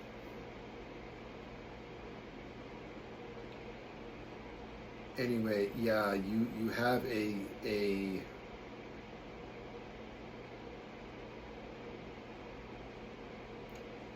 you have a plan, you have a direction, you have some ideas of where you're going, and just hit the ground running with it. Now, of course, do it in times respecting the cycles of the seasons. You know, as we're stepping into as we're still in winter, at the beginning of the year, you know, take that time to prepare the soil, so to speak. You know, make sure you really have your resources available, cultivate them. You know, build up those inner sources, both figuratively and literally in your life. You know, lay the groundwork, Leo. So that way, as the time of intention in spring comes up, as the energetic time of summer hits, you know, you can really just hit the ground running and do it right.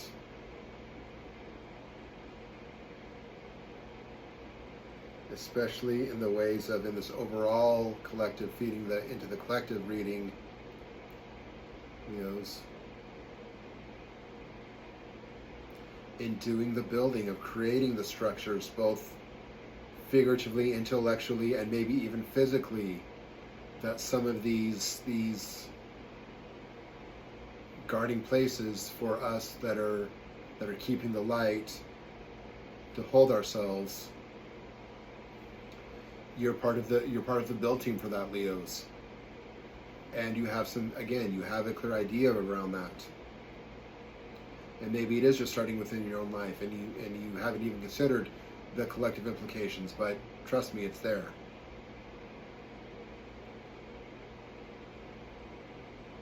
Leos 2026, what else have I got for you?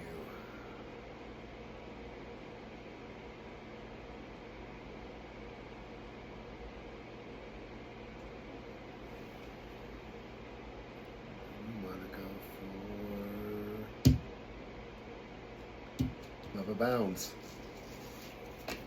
And good, you'll have that new beginning.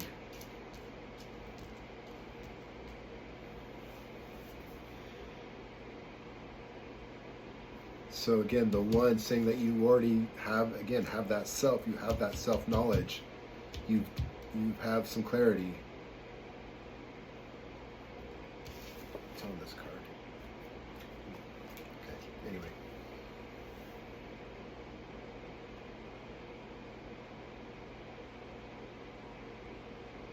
And I know, fire sign, you're saying get on with it, so.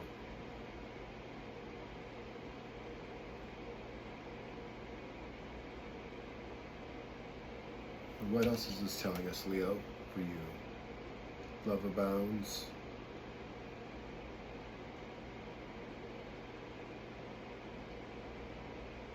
I think it really is about that one, and that the green of this, speaking to, well, it speaks to the heart chakra, that love space. Oh, that direction. It's about the love the world needs, the love that you need, the love that your community needs. You have an inspiration on that. Follow that, grow that, build that. See, just like the big old heart on this card. Let that come forward. Be the bright shining star that you are, Leo. You know, you love that spotlight. Go out there and take it. And be what that radiates, this love that you have inside.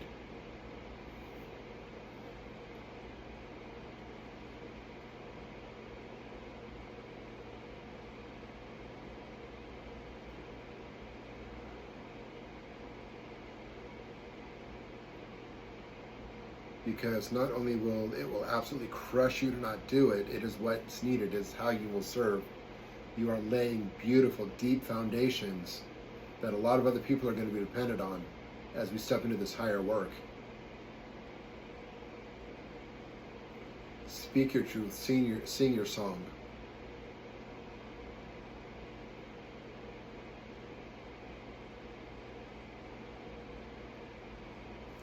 You know, and the love abounds, that you will find the support. You will find, as you step into this space, it will resonate in the community around you and feed back to you. And everyone will rise up collectively together from this action, Leo. Be the initiators. Trust yourself.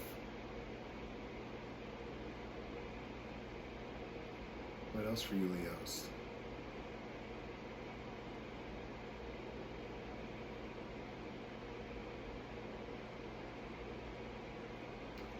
Okay, a little interesting for you, Leo risings. Again, any of these can apply to any level of your chart, but sometimes when specific things come through anyway.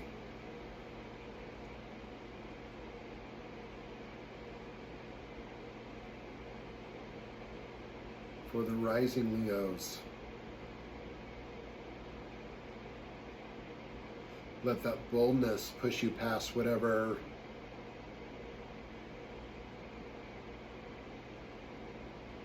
your internal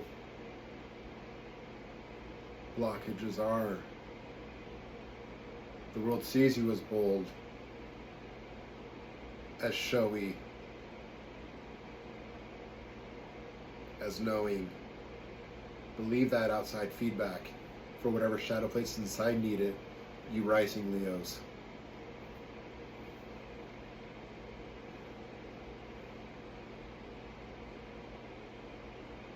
Anything else for you guys?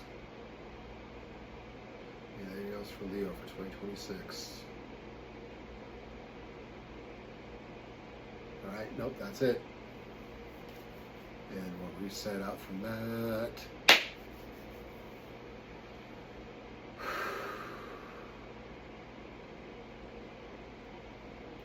All right, and now Virgo.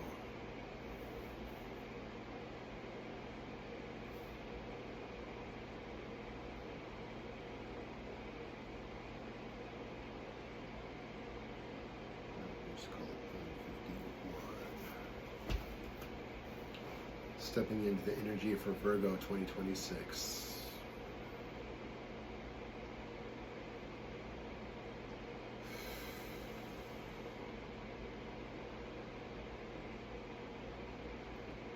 Okay, Virgos, you've just come off the cusp of a roller coaster And now you're really building stability in your own life. You're getting that grounding that you need, Earth sign. And it's not so much like the Geminis were of you're down in the dumps about it. You've kind of got over that place, and you're now in the point of really doing the work. And you're like, okay, I'm here, I'm me. You've taken that deep breath. You're stepping into the work now of building, of what's the right word for it?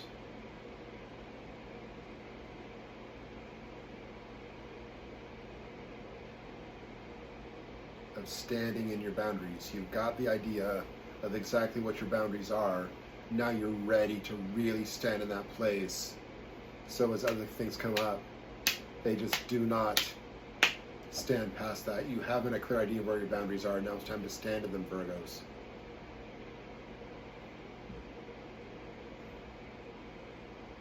You're like, not that you're asking for challenges, but you're ready for it. You know that nothing's going to shake you, Virgo.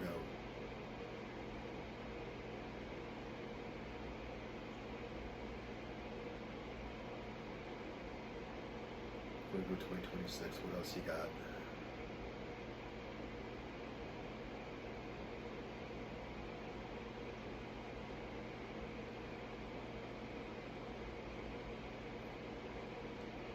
As you stand in your boundaries, there's going to be people falling away, and you're okay with that. You're going to be okay with that because you know they are not in alignment with the highest good for you and for the collective and for humanity.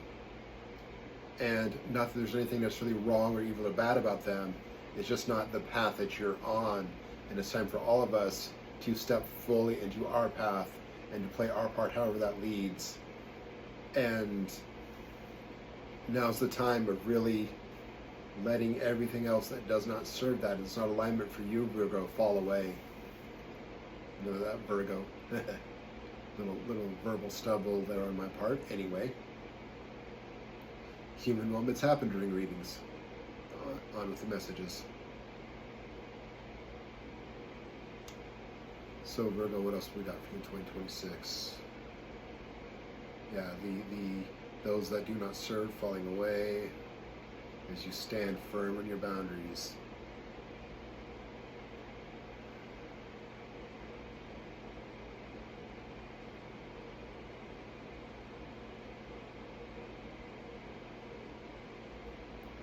And you're liking the place you're in, and it's just going to get better and better for you.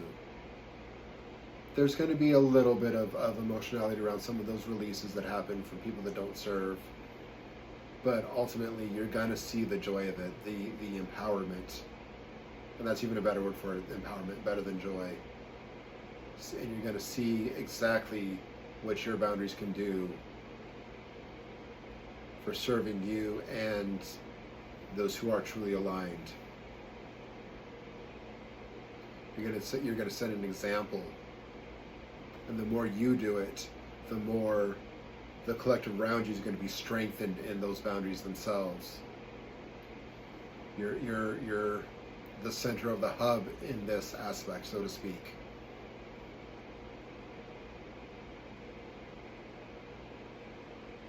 And in this way, you are laying the foundations for the new communities that arise into the higher ways of being.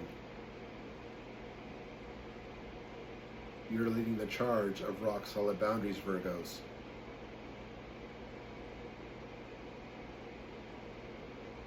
And you like it. Again, because you see the power of it and the purity of what is left behind.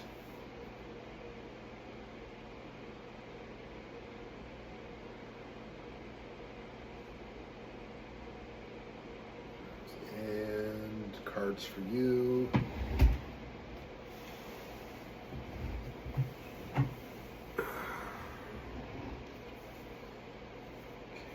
Virgo 2026. I'm going for another deck, or is it these ones?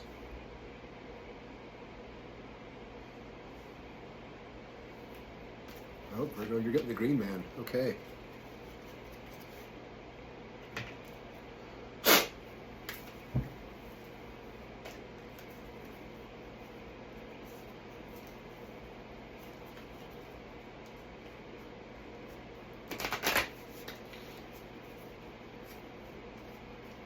A little bit bigger cards, much easier to shuffle.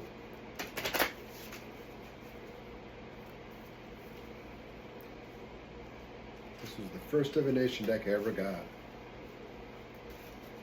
It's been with me a long time.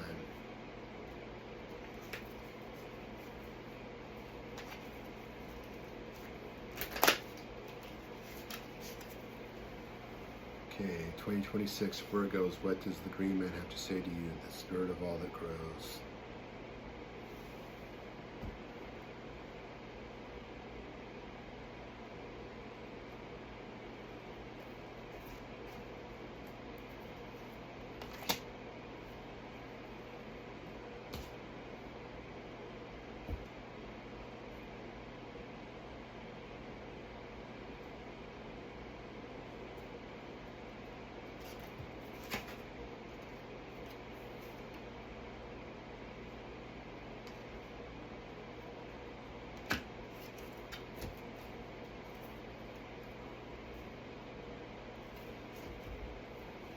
We have a couple that come up for you, Virgo. We have the spindle and the alder. I'm going to start with this spindle card.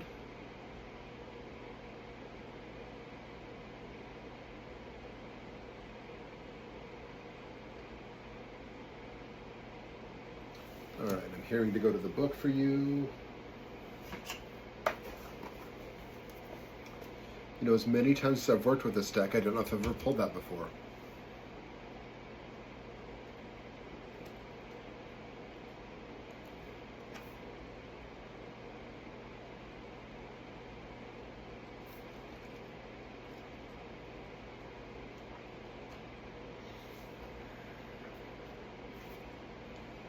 So as I'm turning to it, the first thing that comes to me is that this is on page 96 in the numerology of setting that, which reduces down to a 6, which is about the home, beautifying and building the home, but it can also be that internal space of the home.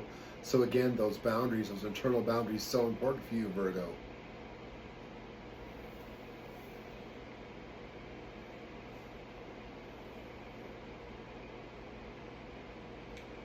Okay. Green Man Wisdom, destiny moves us to do great things. So again, you're serving your purpose for the higher good here. Our destiny is not fixed or unalterable, nor is it already woven into a picture. Like the spinning spider whose long supporting threads create the web shape, we also need to discover the framework of our lives. Remember what I said, you're the hub, the way you do your work, Virgos, is going to inspire those around you. Like the spider here, like it says, the web. When we have learned to find and follow the thread of our destiny, we can begin weaving around the supporting threads of our life story. To understand the nature of our destiny, we can observe our life's work and experience our aims, gifts, and desires. Our greatest achievements have come about when the thread shaped itself without our thinking about it, when thought, mind, and soul were one. So again, as I said, Virgo, you're already in the aspect of doing this. You've got this idea of where your boundaries are, now you're just living that life. The wisdom of the green man encourages us to follow our deepest desires, and that our destiny can reveal itself in the outer world. The spindle gets its name from its primary purpose, the making of spindles for use in weaving, and again, that weaving of the community around you, Virgo. This has given it a powerful association with the weaving of destiny, bringing into its sphere the deities connected with the sacred arts of spinning and weaving. The weavers of the Norse mythology, the Norns, have close connections with the spindle, as did their Greek counterparts, the Fates. Ooh, I'm getting a strong ping off that. Let me just tune into that a little bit.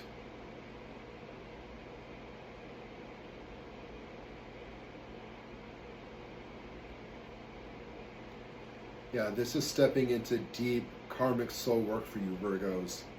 This is what you came here to do. This is your soul's mission at this point.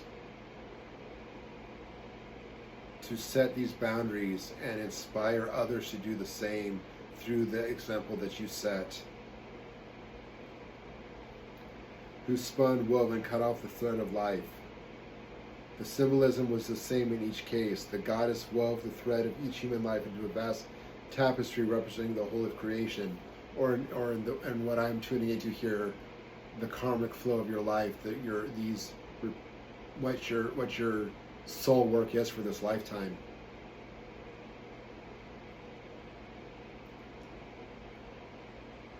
Stories tell us certain heroes found their way into the underground caverns where the destiny goddesses dwelled and were able to change the direction of their fate by reweaving or unweaving part of the tapestry, yet the pattern was said to be so complex that only goddess could follow a single thread.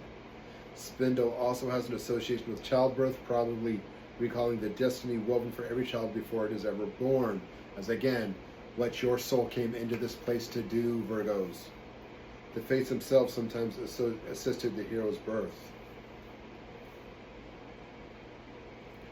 Curiously, the round pink berries that decorate the spindle resemble miniature pomegranates, which when opened up contain tiny orange-colored seeds.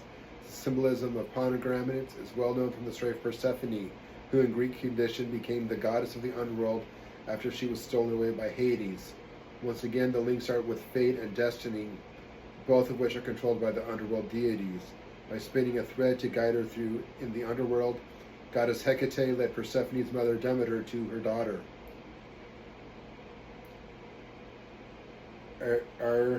Ariadne similarly spun a thread of red wool to help the hero Theseus to escape from the fearsome Minotaur. In many myths, weaving goddesses were said to spin the very fabric of creation. The Egyptian goddess Neith, however that's pronounced, carried a shuttle and was said to spin the universe into being. At some point, she was identified with the Greek Athena, another goddess of weaving, who was said to have taught the art of the woman to the woman of the classical world. Athena had a famous encounter with a Lydian weaver named Arachnia, who declared her weaving to be finer than Athena's. The two had a contest, and while Athena wove stories of mortals who had angered the gods, Arachne wove tales of the gods' errors, work that so infuriated Athena, she tore it to pieces. Arachne was so grief-stricken she hanged herself, and Athena turned her spider, which, fun fact, that is why spiders are known as arachnids. So, stand in those boundaries, Virgo. You have great work to do.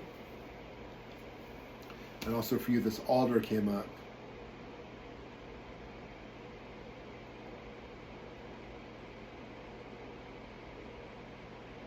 Wow, lots of symbols in this card.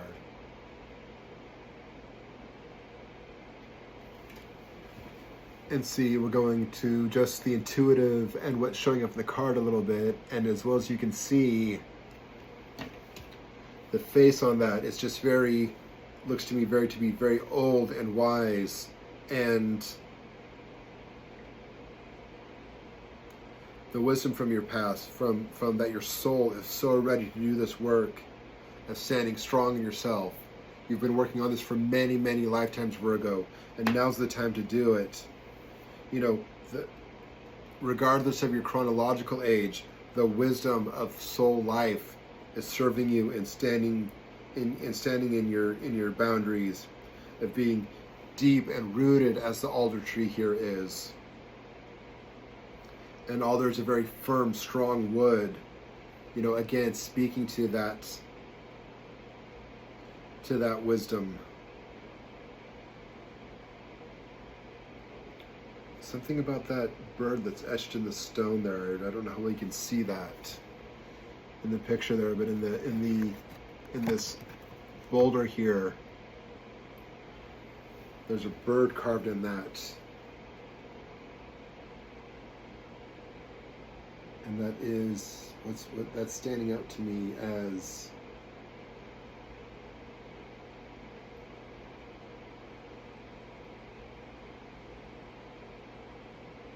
as messengers. There is guidance from beyond the veil helping you do this work, Virgo.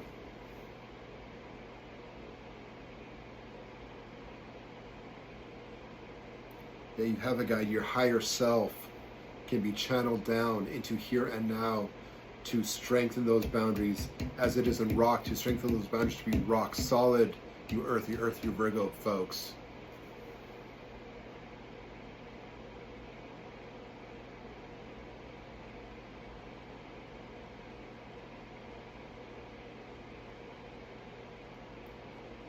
Yes, bring that spiritual self forward into this work of boundaries, because it is what you are called to do as you step into the one of 2026. Anything else for you, Virgos?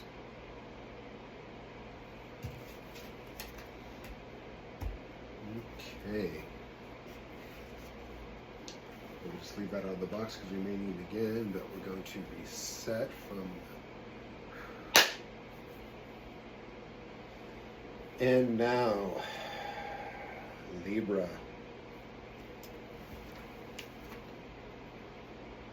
We'll just make this easy at 208.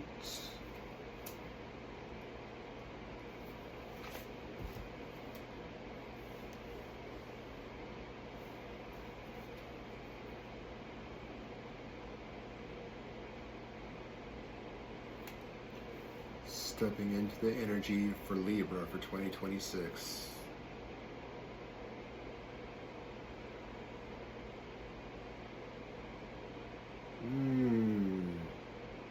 Okay.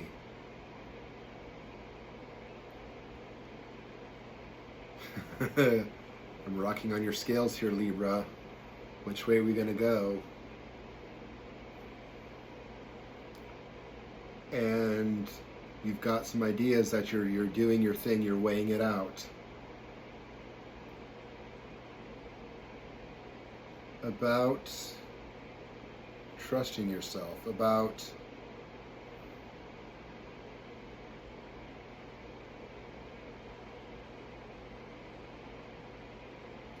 Libra, there's a little bit of unsurety in you, unsurety in who you are and where you're going.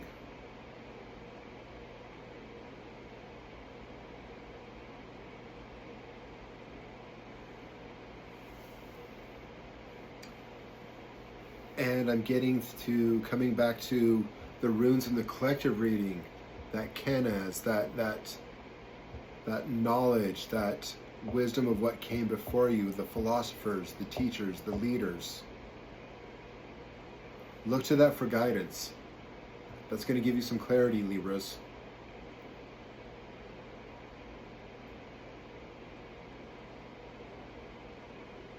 Yeah, you're, no pun intended, air signs, but you're up in the air about some things right now. And again, coming to that knowledge, that written knowledge, that older stuff that's already been sorted out is going to help you find balance in that, help you find clarity.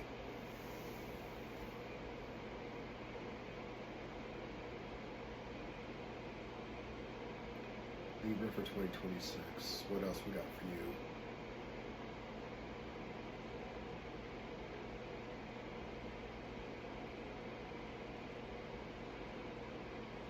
Yeah, you guys are, boy, you're just swinging all over the place with this.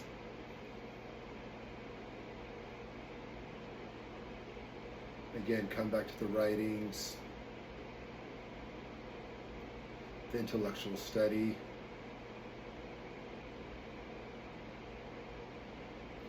And see what really resonates on a deep personal level for you.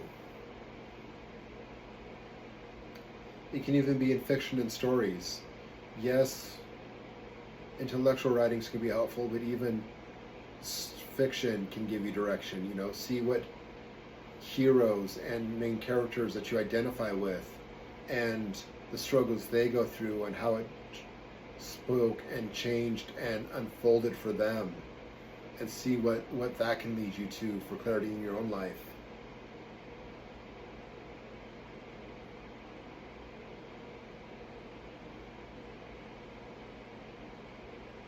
fact, that is part of your new beginning, Libra, to get more clarity, get more direction within yourself.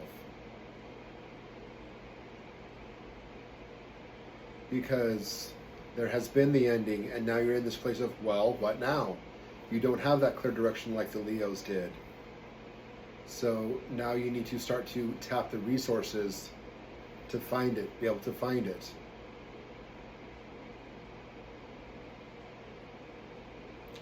And again, stories, wisdom is going to be where you're going to find that.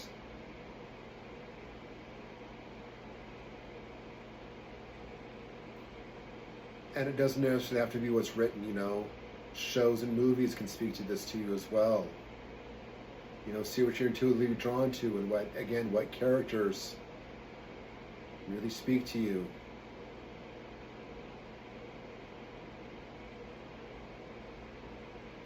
And know that it's okay that you're in this place, Libra.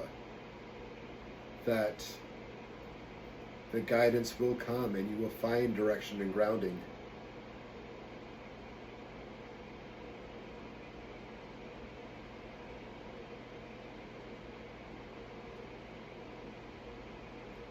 And know that as you do,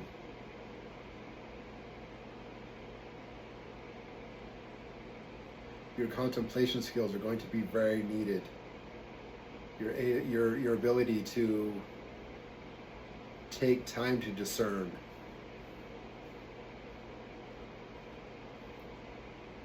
Especially again with all the external drama that's going to be happening. As you find grounding in yourself, as you find this direction, you're the ones that's going to be able to really sort out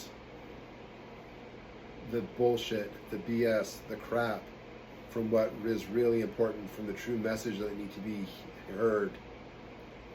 In fact, doing that from these fictional stories and from the wisdom writings for yourself is going to be the pre-work for doing it for the grander scale, and for being the filter for those around you.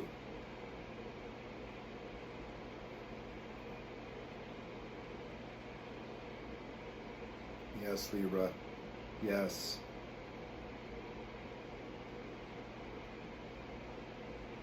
Your skills of weighing things out, of discerning, you are going to be the BS detectors as we step into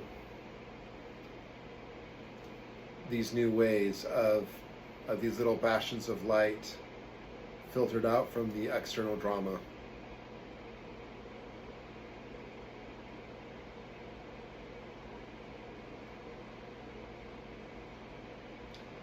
Of knowing what is real and what is illusion.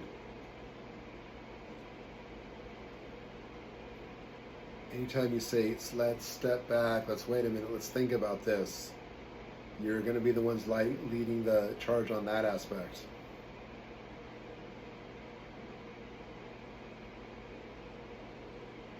So don't ever, ever, ever let anyone tell you that your decision-making process, your thorough decision-making process, is a bad thing, Libras. That is your gift. And that is going to be very, very, very needed in the world we're stepping into.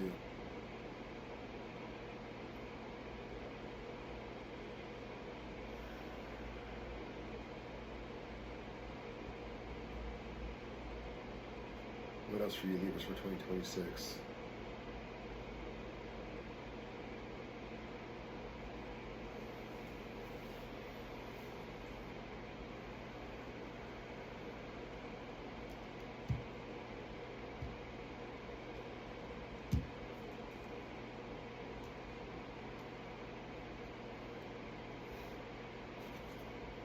Teach. Just as I said, do the work yourself so you can offer the wisdom to others. Wow, that's strongly calling. Those ways of discernment.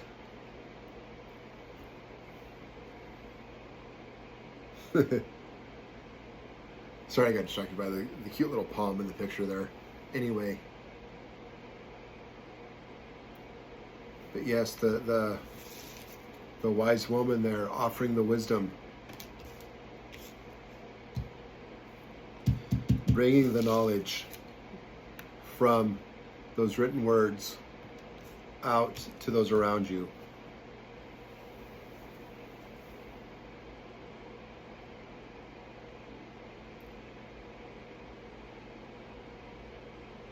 Do the work, Libra.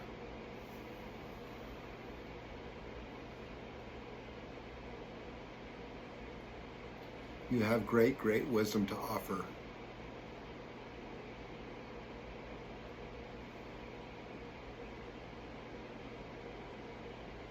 And yourself, this unsure place you're in now, is the training ground for that. So just look to what speaks to you, do the work, because this is where you're headed.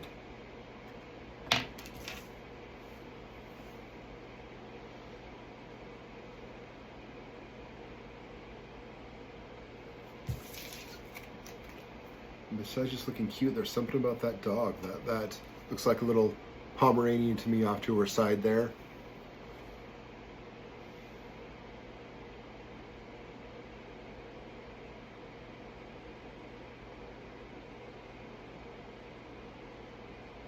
See, just looking out at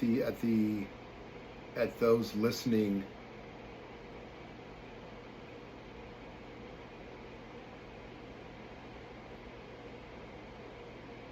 So you have a guide in this work as well, Libras.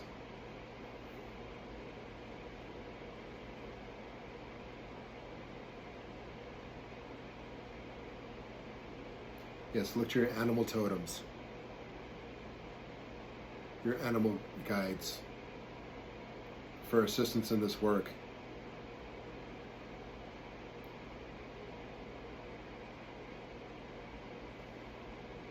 Again, as look to your fictional stories. See what animal wisdom shines through in the symbols, in the characters, and find insight there.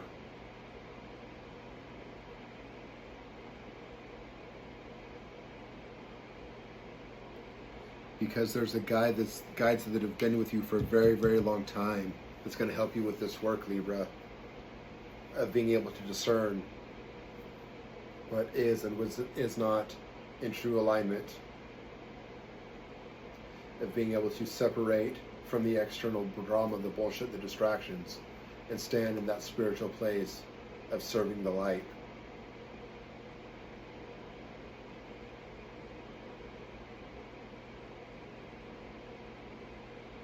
Anything else for Libra for 2026? Right, no, that's it for you guys. We'll separate from that.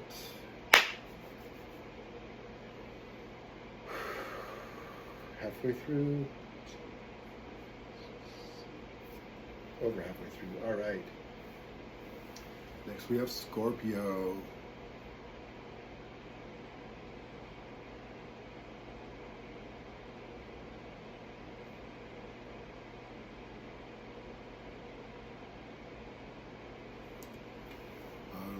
Stepping into the energy of Scorpio for 2026.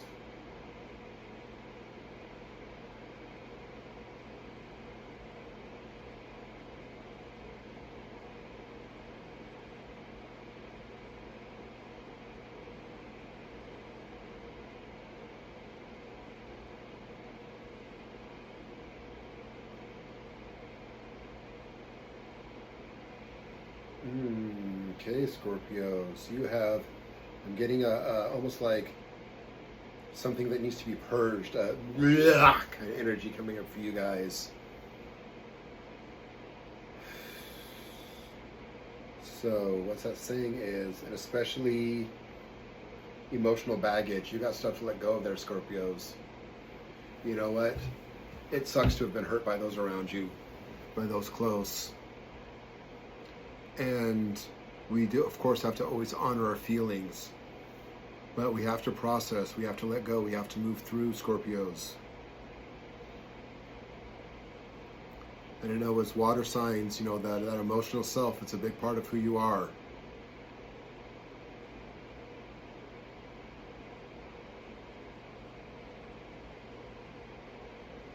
But you've got to let go of clinging to that past, to that hurt.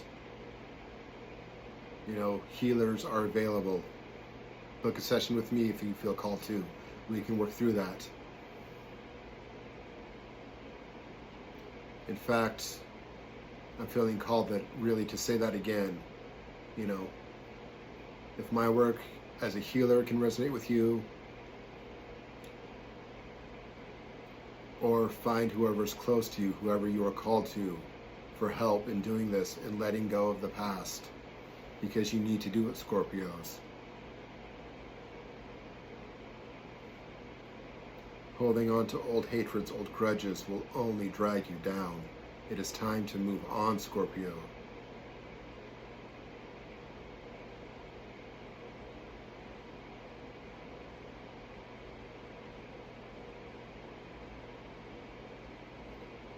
Because you are learning to know your worth.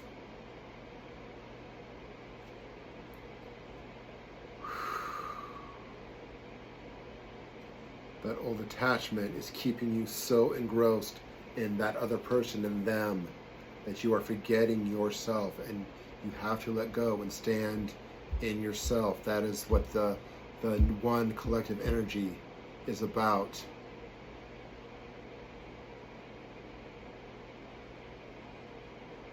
For you, that coming into the self.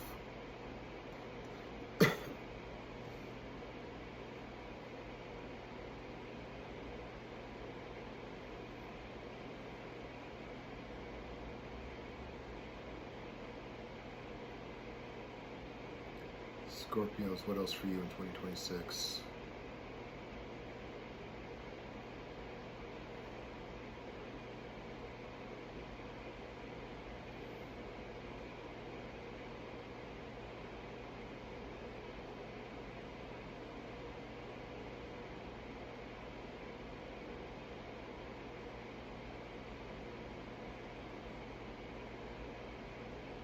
So yes, you're learning, as you step away, as you release,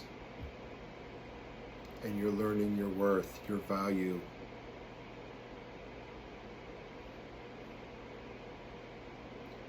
And how to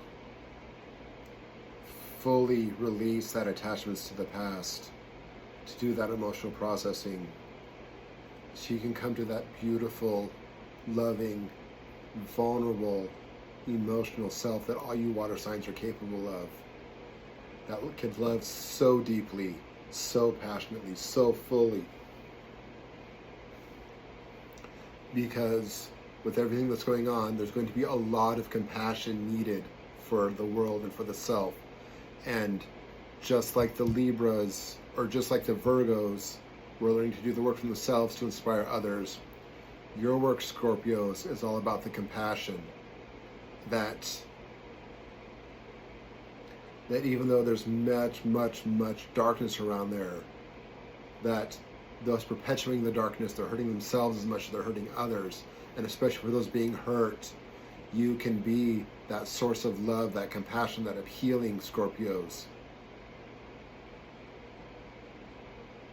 That is your place in this next direction moving forward. Standing in the self. Knowing the self-worth and that capacity that you have. That heart-centered space.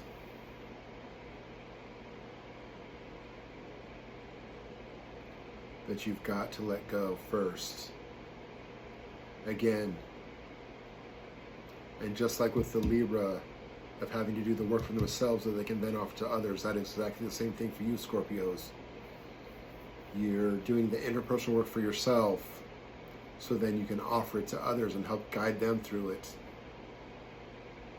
In that place of open, vulnerable love.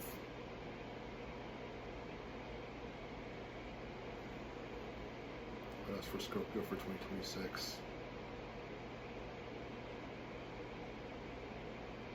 This is going to be a long process for you. It's going to take most of this next year. It's going to be, there's a lot of work to do, but it's going to be really good work. As you step into it, you're going to really dig into the process and really work it well and see its value and really just roll up your sleeves and do the hard work in a really productive, empowering kind of way, Scorpios. I really see you doing that over the course of this year. I'm getting that it's going to be about a good majority of this coming year, about like a, I'm getting as much of it as a 10-month process for some of you, clear through till next October. But if that's how long it takes, that's how long it takes. And again, you're going to really embrace the process because you're going to see the value of it.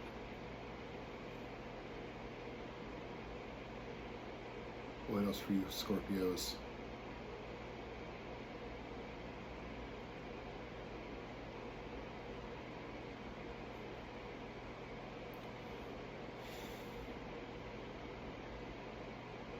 Remember what the work is all about, because we all know you can be a little bit emotionally volatile, and be mindful of that, especially when you get into the deep, heavy places. Remember to stay grounded in the love first for yourself, and not let the swing, especially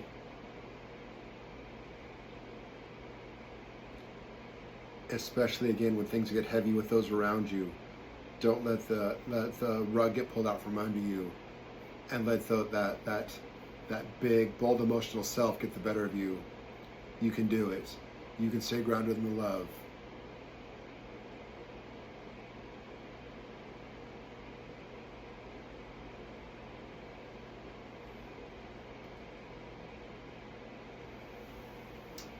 And now it's time for some cards for you, Scorpio.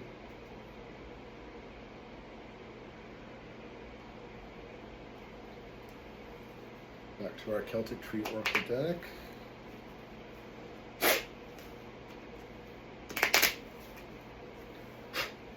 Extra clearing for that one, and to put your energy into it.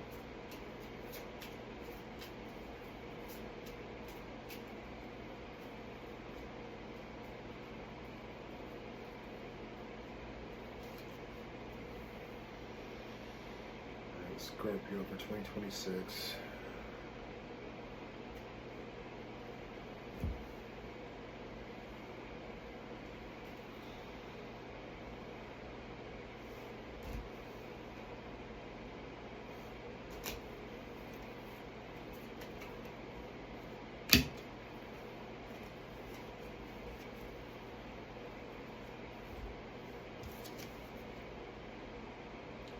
Right, we have Grove that came out reversed.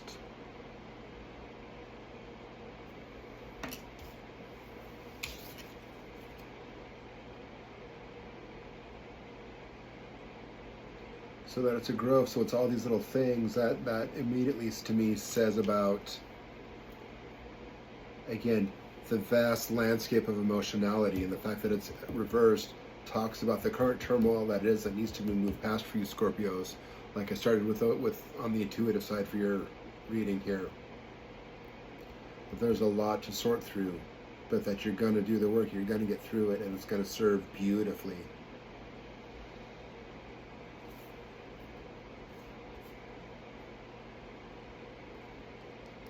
We have the acorns in the center that are, of course, the seed growing into the giant, mighty, noble oak. So that is at the very center of the work that you're doing, is growing to those great places, to be that overarching leader in your field, that kingly, noble in the ways of being compassionate, and the way your inner work is going to feed the collective.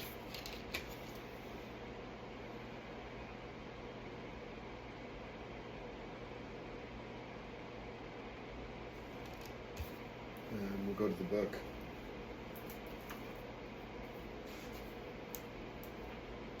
Oh, there is a table of contents. Beautiful. You learned something new. Okay, so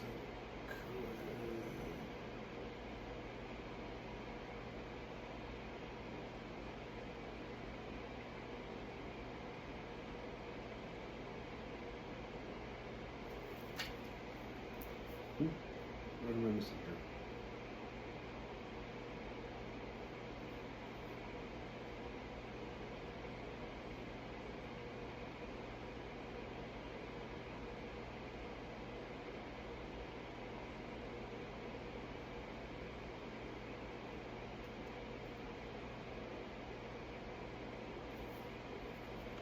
Why am I not seeing?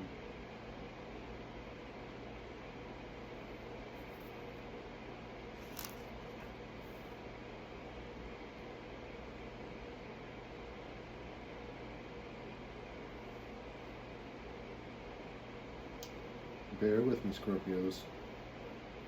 There we go. 64.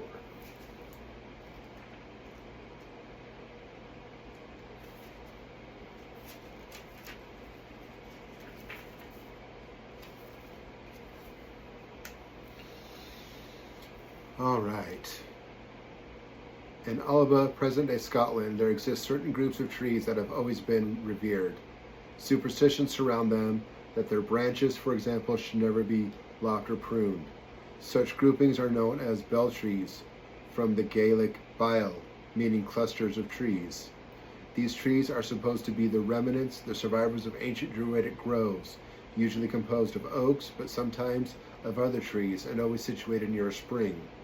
It is a fact that the present tradition of free speech stems from the Druish practice of holding all meetings in the open, in the face of the sun and in the eye of the light. Such greetings were held for both ritual purposes and the giving and receiving of law and judgment.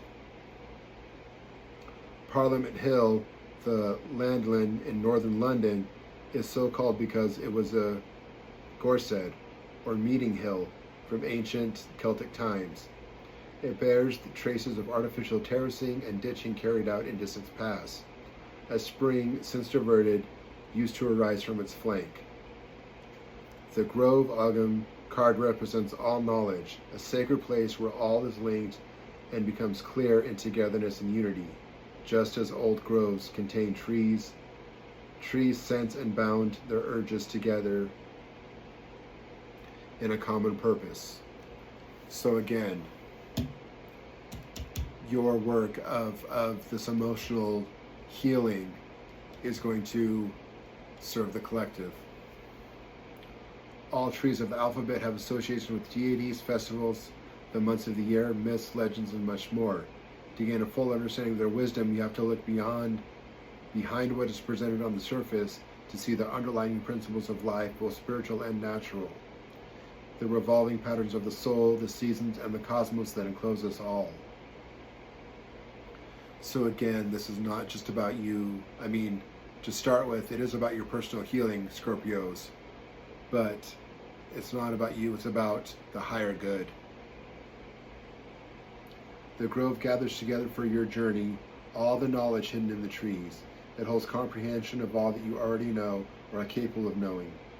You cannot see the wood for the trees if the card appears reversed. Don't concentrate so narrowly on just one or two aspects to the exclusion of so much that is also known and available to you. Only by being open to all wisdom that surrounds you can you achieve harmony. So so that the reverse. So let's read that again. The reverse meaning. You cannot see the wood for the trees if the card appears in reversed. So again, right now you are, again, as I said at the beginning of your reading, really immersed in that hurt of the past, and you have to get that up and out, purge it, release it, heal it, so you can really stand in the wisdom, again, that love that you are so capable of. So that is it being reconfirmed by the book here, by the card. And again, if you are called to work with me on an individual level, for those of you who don't know, I do life coaching and I have a master's in energy medicine. We can definitely clear those cords, do some healing work, and help you get past this, Scorpio. I'm available to you. Do the work. There is beauty on the other side and compassion for you all right now, because I know it hurts, but you can get through this. Anything else for Scorpio for 2026? That's it. All right, and we'll separate from that.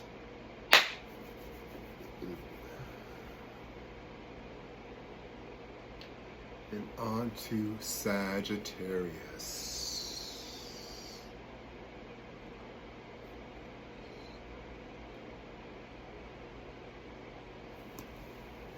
Stepping into the energy of Sagittarius for 2026.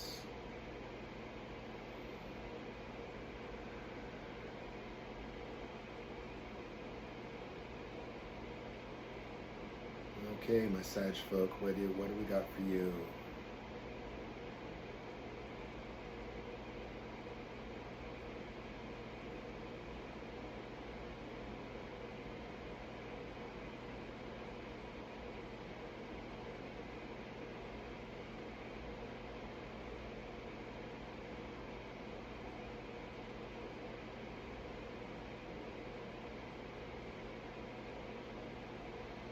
I've got your energy, I've got the collective, I've got the Sagittarius collective for 2026.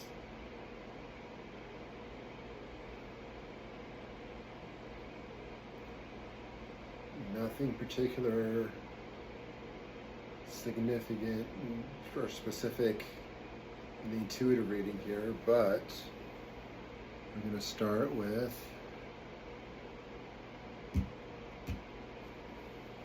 embrace. So Sag, what is this telling us for you for 2026?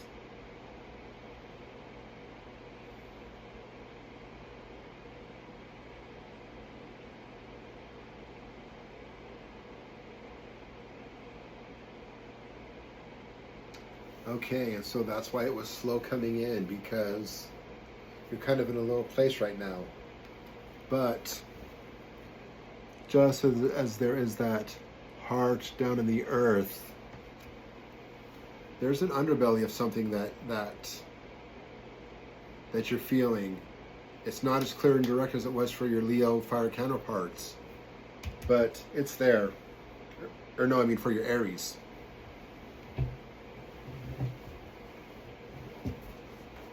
Well, I guess all of the fire signs, both the fire signs have had some aspect of a clear direction. And for you, it's a little more subtle, Sagittarius. You know, it's there, but you're not quite feeling your fire around it yet. But you need to embrace it. You need to stand tall and proud like our guy here in the card and bring it up to light.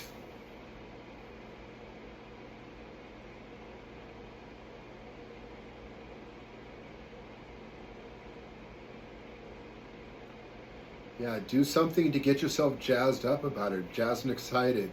You need to reinvigorate yourself, Sagittarius. If you're into art and music, do that. If you're feeling called to go out and date and get a little fun, passion time going that way, being very careful, of course, but do that. You know, try that new restaurant you've been thinking about. Spark up your passion, Sagittarius. So that way, those inner seeds that are there can really be brought up to full expression.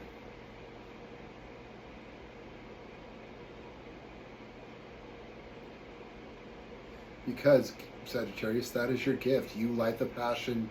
Your passions ignite the passions in others.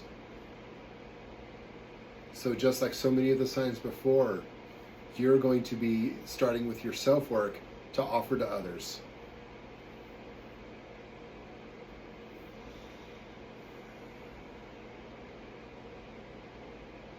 What else we got for you, Sag?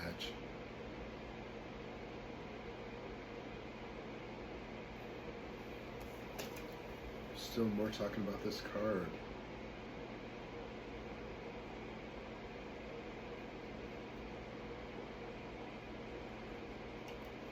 See, and just like if you see at the top of the planet there, he's got that beautiful bright sun there in the solar plexus, the will, all the potential that's there is just kind of like, you're just kind of like, you should drop it down and bring it up.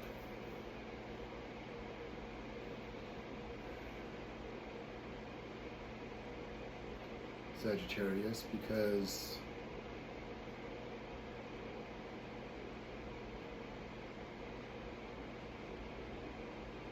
and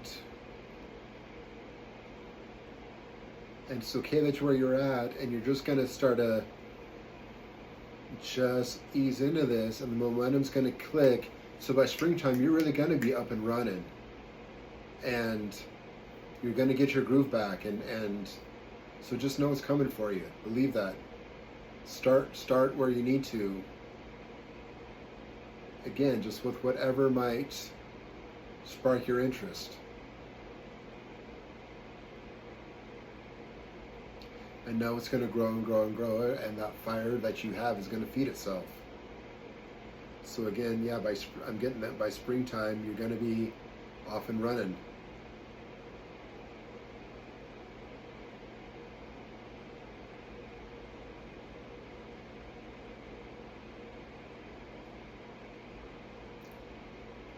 And you're going to see your capacity for transformation. This is going to give you strength about how you can pull yourself up out of these still places if you're feeling a little bit down.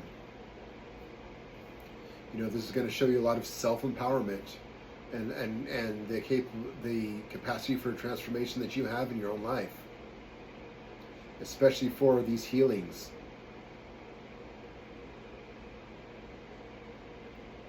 You're going to what's the word for it? Sagittarius, you're going to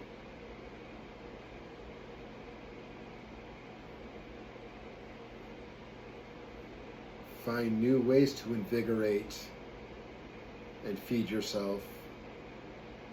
Again, just like other signs that you can then offer to the world around you.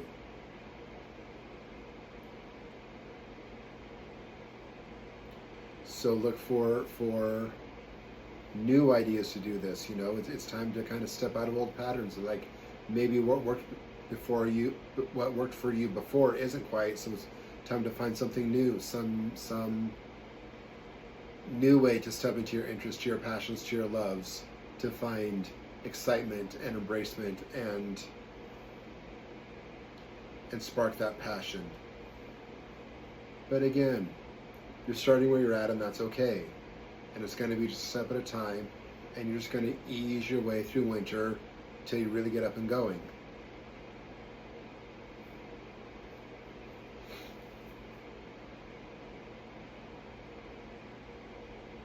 I'm getting especially that by February. January, you're just going to kind of be starting out. February is going to be a little bit more momentum. And then when March hits, you're going to be off and running. Yeah, it's going to be a good 3-month process for you. But it's going to work well for you, Sagittarius.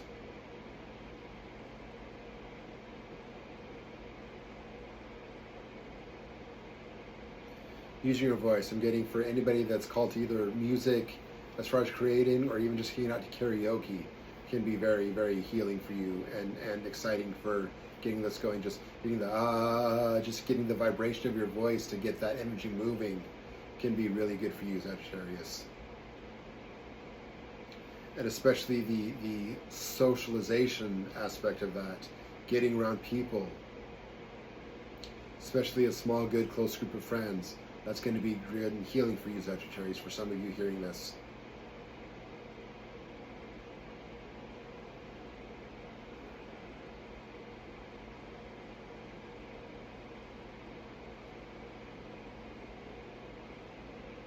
What else for Sagittarius for 2026?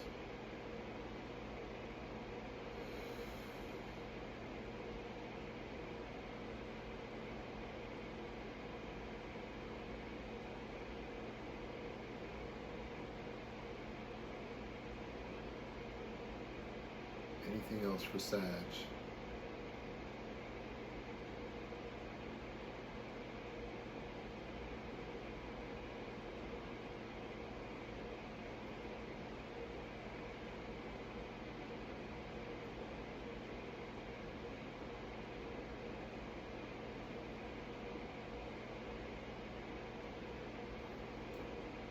You have the strength to carry on. It's just going to be about the choice, the matter of making the choice to do it.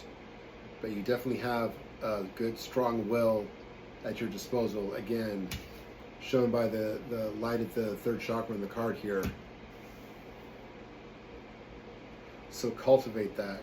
Even though the upliftment, the passion isn't there, the will to do the work is there. Mind that resource you have, Sagittarius, as you step into this. And then that is what you can offer to others. You can be that coach that when the player's saying, "Oh, I'm so down, I can't do it," you're saying, "Get up, you can do this, boy. Come on, let's go." That is going to be your place in this new work coming forward.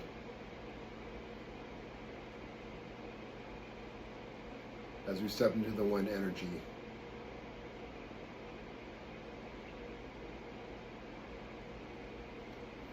What else for Sagittarius in 2026?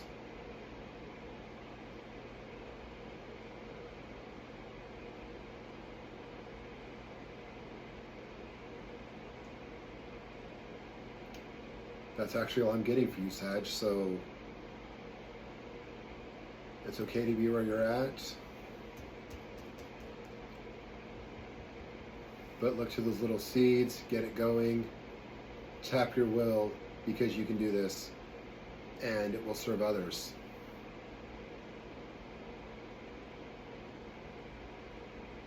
And anything else for you? Nope, all right. I separate from the Sages.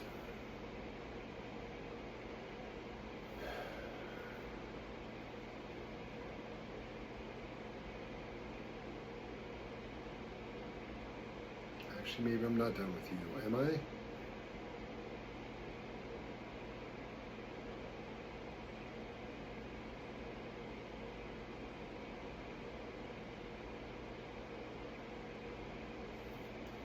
Okay, no, that's it for Sagittarius. So again, let's close that out. On to Capricorn at...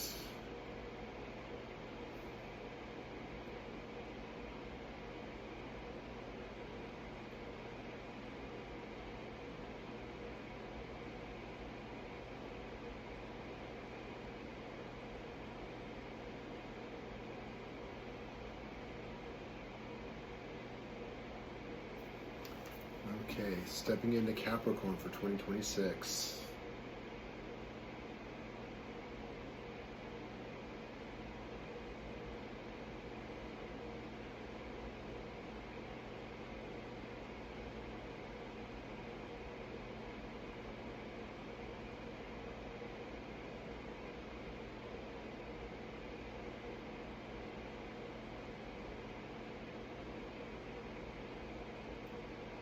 Okay, my Capricorn folks, you've got some work to do. I'm feeling there is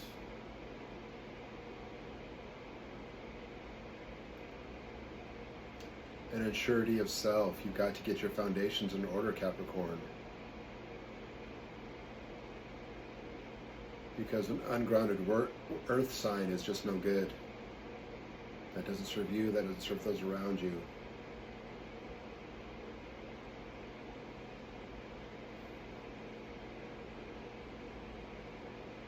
There is a discrepancy going on between your ego and the deeper spiritual truths that you know. And you've got to let that ego melt away and come back to that deeper, higher self, Capricorn.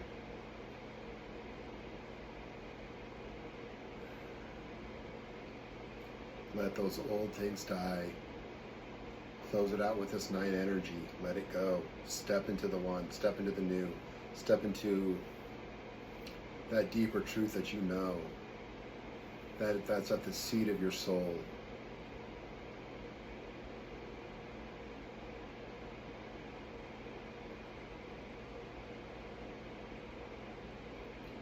Look to the community around you for strength, guidance, and direction in doing this, Capricorn.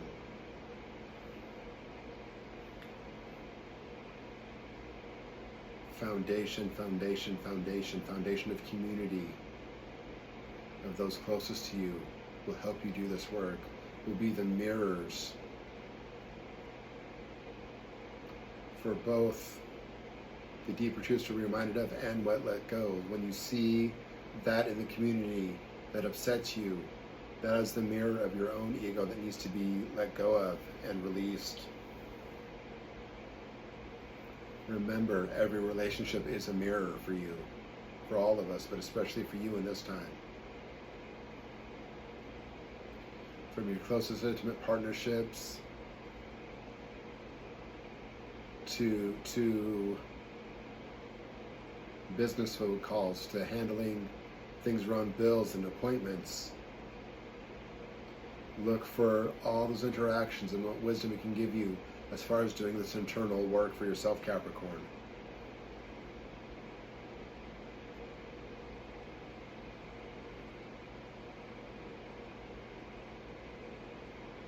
Because when you can really, truly ground deeply into that spiritual truth, you are unshakable. You know where you stand. Your soul knows where you stand, so tap into that. And then nothing can faze you.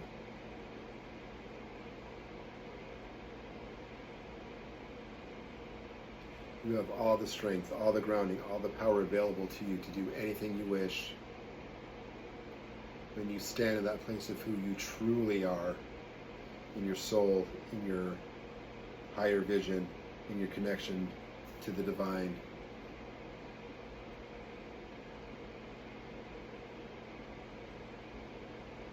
But you must start with letting go of those egoic attachments, Capricorn. They do not serve you. And I know your structures, the foundations of your life, your day-to-day routines are so important to you, but you've got to let that mold, let the earth that you are soften with some water, with some healing. Let that release, let that flow, let that be reshaped on the wheel, just like clay, into a container grounded in the true spiritual place you are inside, Capricorn.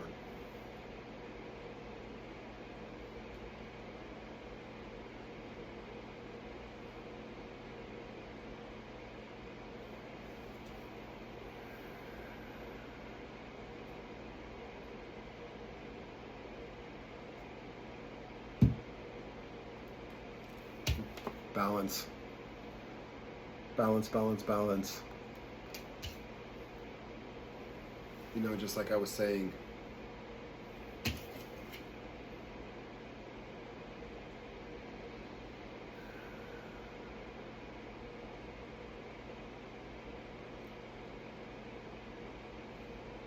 that you have these two sides at odds with each other. Let it go and come to the balance of the spiritual self of look at that heart space glowing bright, that spiritual seed inside. And the number, the 14, giving us a 5, about change, about involvement, about spontaneity, breaking out of the routines of the old, of those attachments of the ego.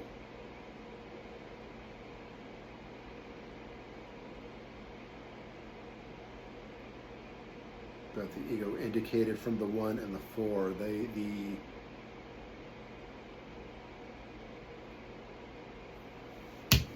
stepping into the new beginning, the new self grounded in the spiritual, and the 4, the making the plan, the outlaying the plan of that.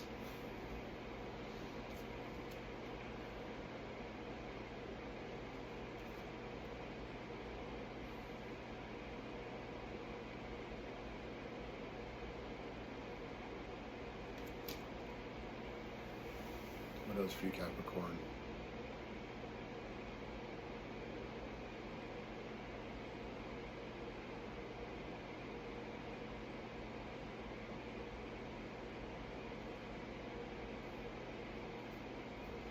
And just like we've heard from so many other signs before, once you do this work, once you have that rock solid foundation of that higher spiritual truth, you're going to hold that ground for the communities around you. It's going to not necessarily broadcast out in an antenna kind of way, but be that which arises from within, up from the depths, and holds and grounds everything else. That reminder that this all serves the higher good, that this is all about that deep spiritual place, Capricorn.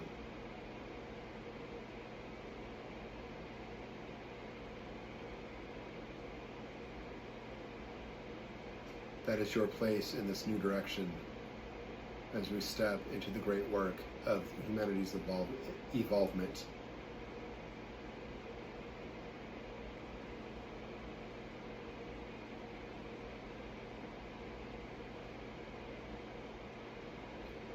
Release the trappings of ego, because they are going to want to latch on to that external fear of the drama in the world stage and be distracted, and that is not who you are. That will not serve. That is the old ways that needs to be let go of as you reground and tap into that true core.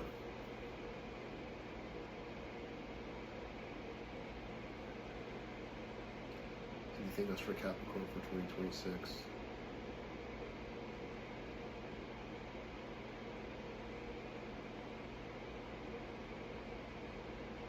Nope, that's all for you guys. So separate out.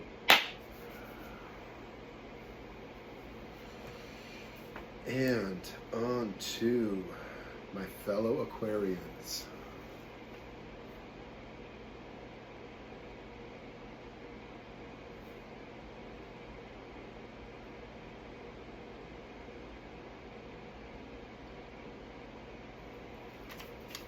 Okay, stepping into the energy of Aquarius for 2026.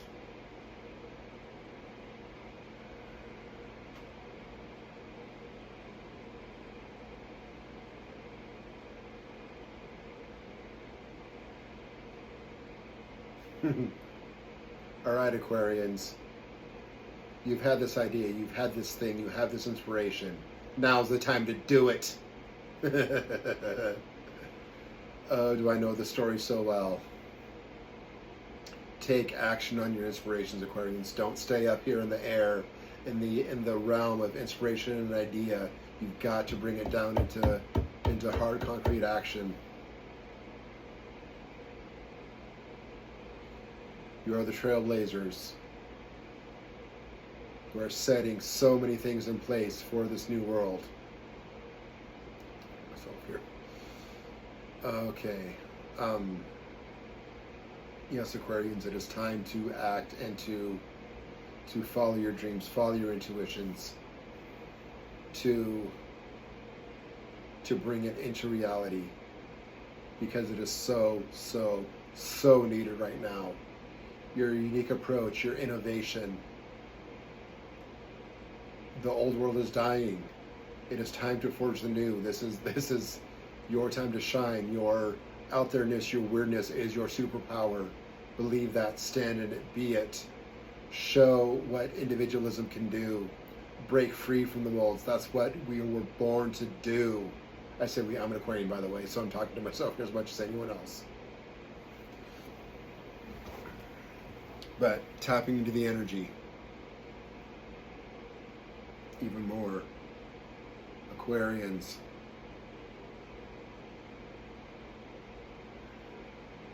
Yes, it is so time to act on our inspirations, on the intuitions, on these big, bold, beautiful, unique ideas that are there, to bring it to life, to breathe that breath of life, that invigoration. And that is so going to inspire others to think outside of the box, to help them. They may not be able to move as free as you do, Aquarian, but you can at least help them shift a little bit out of their old paradigms. Shake up things, break the molds, create that space where new beginnings can happen in your lives, and that will radiate out into the lives of those around you. You don't even have to directly work with people. Just you being you will energetically free up those attachments. It's a good reminder. Following your path serves all, Aquarian.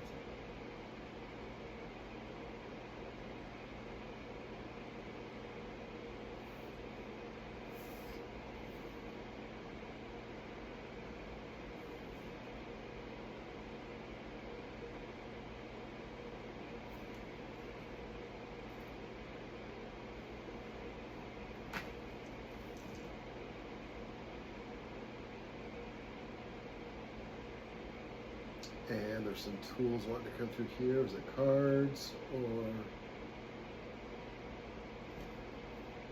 Yes, the Green Man deck.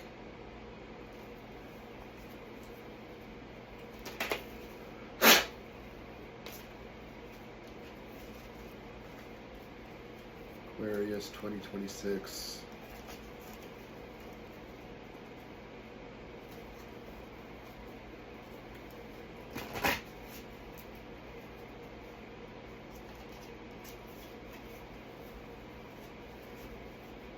I know, believe me, I know Aquarians.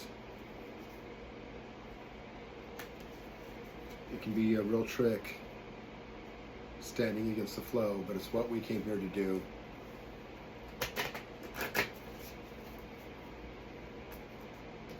Cut the trail, blaze the path, set the stage.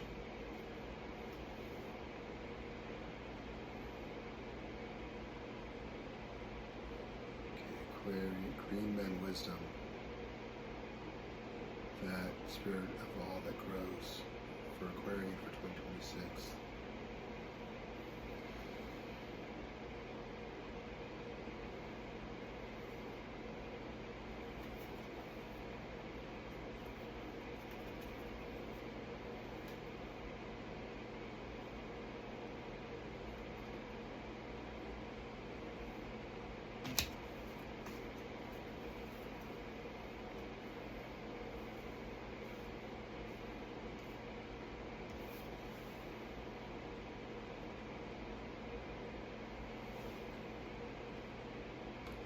Well, Aquarians, isn't that nice and freaky deaky, weird, unique looking? The honeysuckle. Look at that fun little face. All right. And the first thing that stands out to me is actually this little moth out to the side there, and that moon underneath.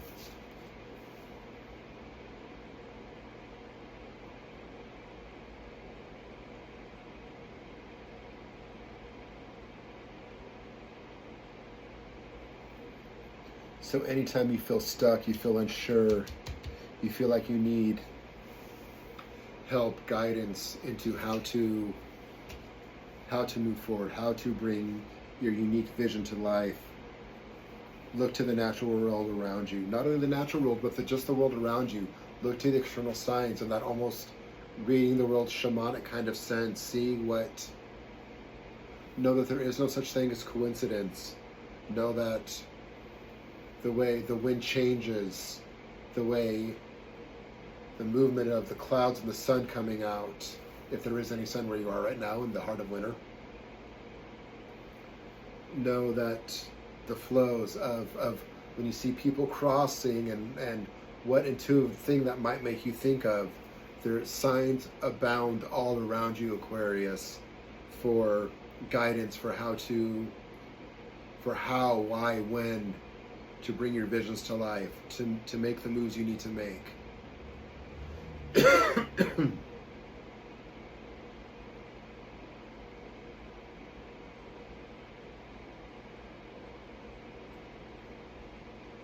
And there's something about that moon behind the tree there, that big, bright, full moon shining through.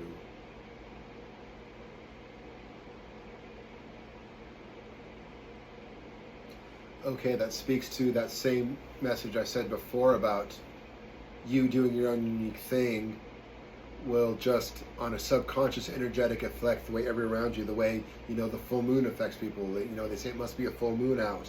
There must be an Aquarian in the room because I'm feeling ready to bust out of my cage and to do something different and unique and innovative. So this is just reinforcing that idea. And that it is subtle. It is in the background behind the foreground of the tree there. So again, us just back here doing our thing, being unique and true to ourselves is going to influence so much around us.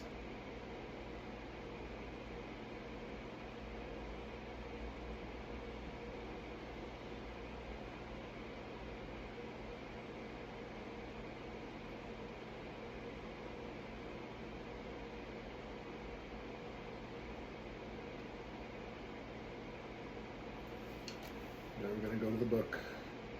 The book.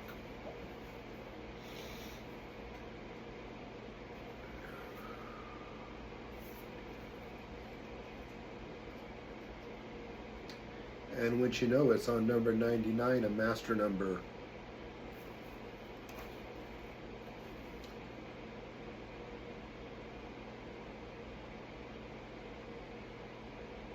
About bringing things to a higher level beyond where they've ever been before in a creative, innovative way. How about that? Wisdom hides in secret places. The ancients often saw wisdom as hidden or secret, accessible only by the initiate rather than the ordinary man or woman. So do the thing, step into, initiate the process. This notion came from a desire to preserve the power of the mysteries, the point of divine interaction with the everyday world. Their true nature was known to all, but the practices and rituals flowing out of the teachings of the gods were kept hidden, for to make them available to all would have diluted their powers. The revelation of these, through the initiation experience, shone a light into the darkness of the soul and illuminated the innermost longings of humankind.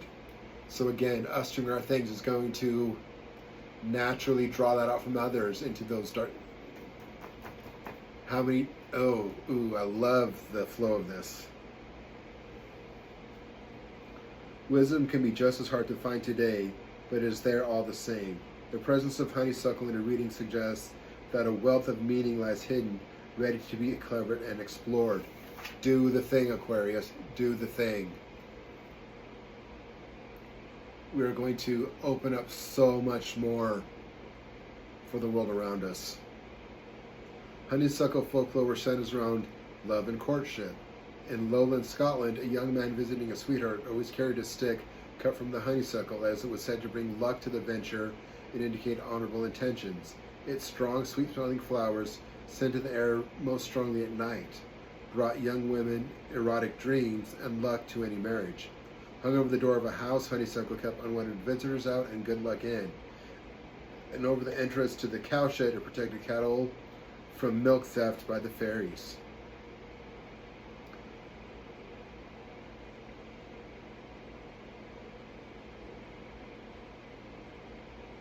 I'm just seeing that as a blessing, good fortune in our, if there's any doubt, drop it and know that this is our time to shine. And that what we do if we stand in our true authenticity and show that beautiful, beautiful message of what it means to be your true authentic self, that is going to be greatly blessed and protected and empowered. Honeysuckle is famed for its climbing properties. It loves nothing more than to embrace the trunk of a tree, often covering its host in delicate golden blossoms. In Shakespeare's A Midsummer's Night Dreams, Titania, queen of the fairies, having cast a spell over bottom that puts him to sleep, says, "Sleep thou, and I will wind thee in my arms." So do woodbine and sweet honeysuckle, gently entwist. So from that, is that anything relevant?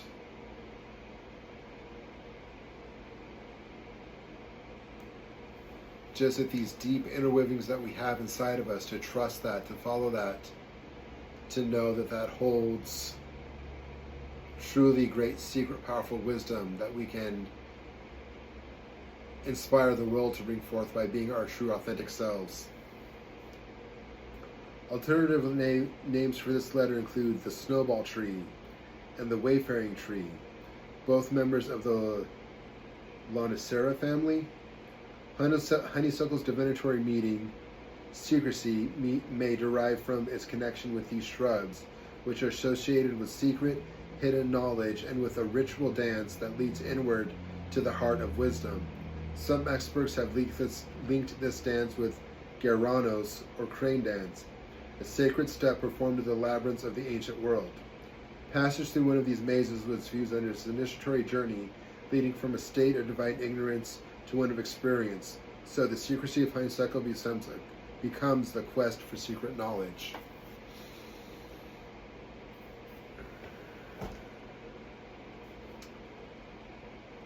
Aquarians. We take what is outside the box and bring it into full view. The secret, hidden, divine wisdom that comes through the vessel of authenticity. Follow your inspiration, your intuition, put it into action. Get up, get out, do the thing. You'll love yourself for it, and you will change the world around you. And so it is.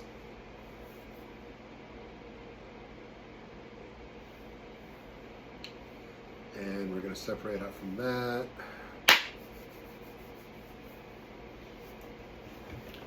And our last one, Pisces.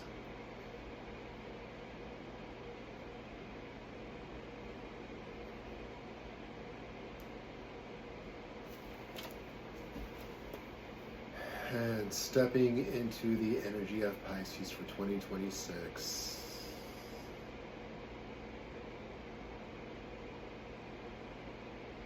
Pisces, that's warm and fuzzy. I like that.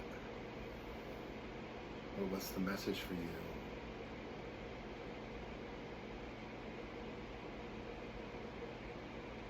Oh, you're feeling good, Pisces, and you've got some love to give. All right, well, this is the time that we need it.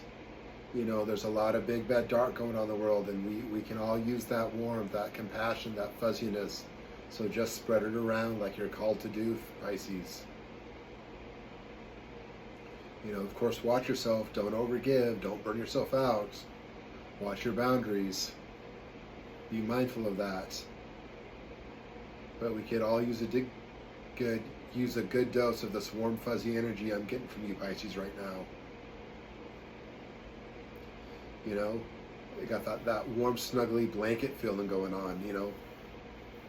You're definitely feeling it within yourself, giving it to yourself. And as you're called to, just here and there, sprinkle it in the world around you. Again, don't overgive. Be mindful of who's really deserving of or not, and who's going to deplete and just run away and not reciprocate. But investing in the right places, Pisces, is going to do a lot of deep healing for yourself and for the world around you. You know, if anybody's feeling called to some volunteer work, I'm getting a strong call around that it would be a good way to work with this energy, Pisces. You know, uplift the downtrodden. You know, let that big, warm, fuzzy heart do its job, Pisces.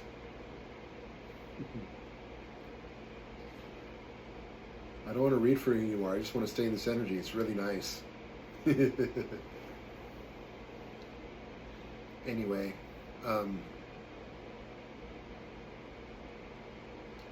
yeah, Pisces, beautiful.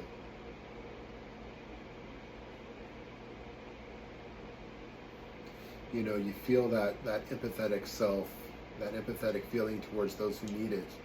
Go out there and find them. Definitely the need is there. You know, sure, those close to your friends and family, but I'm getting, you know, just check in with the community. You know, do some volunteer work, help people out. You know, there's a calling for you to do that. Again, in the right balanced way. Don't overgive, don't overgive. That's coming through just as strong.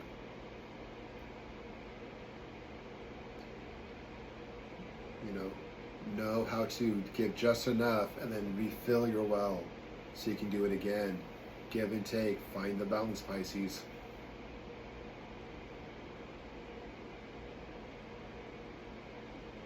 What else for Pisces for 2026?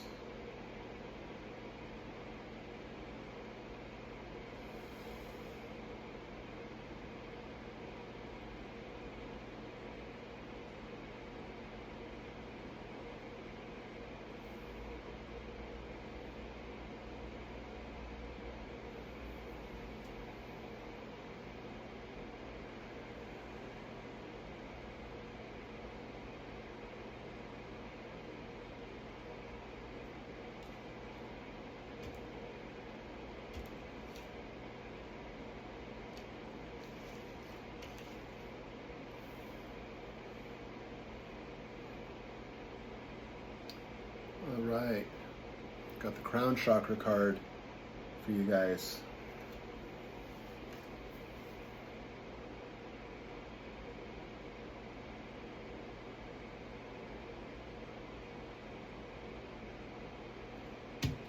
Yeah, that's really come through. Divine wisdom, divine guidance, that connection. Straight. Okay, that's gonna be where you need to get, where you blah blah blah blah blah blah blah. Pisces, you're going to need to do some work in this area.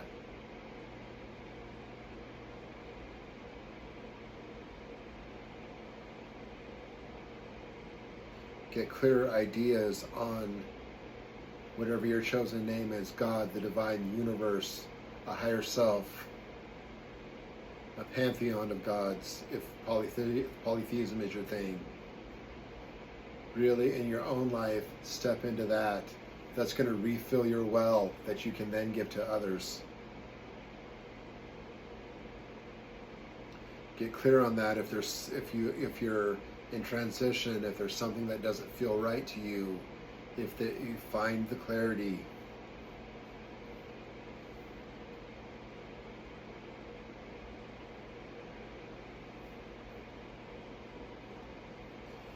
To all the Pisces out there, let's actually give you a little 7th chakra tune-up right now.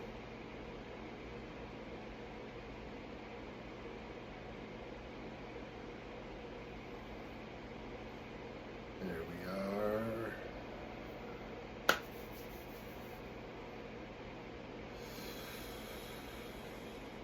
Just a quick little ping of that energy for you to help you on your path of establishing that deeper connection with divinity, of being able to,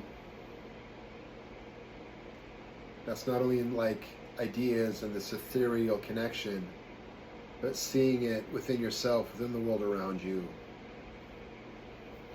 As you do your volunteer work, wherever else you're called to share that love, give a bit of a pantheistic view and see that it is all the universe observing itself, of all the ways divinity plays out. This is all being orchestrated. And well, of course, in our humans, we don't ever wish for hurt and pain and suffering of others. This is giving you, this is the stage for you to stand in and do your work, so you can uplift and heal. Don't let it drag you down. Don't see it as, don't let it taint your love, that well of compassion and love that you have to give, that just because the darkness exists, know that it is all part of the dance of divinity, that is all, again, being orchestrated, and that is the place for your light to shine, and that it serves the purpose that it lets you do your work. Don't let it drag you down, taint your views, and cause you to pull back and diminish and hold. But again, being mindful to not overgive either.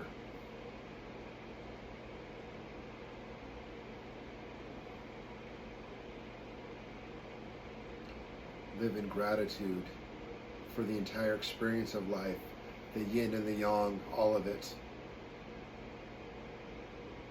It is all one big, beautiful, messy, chaotic, divinely blessed, horrible, beautiful dance of life.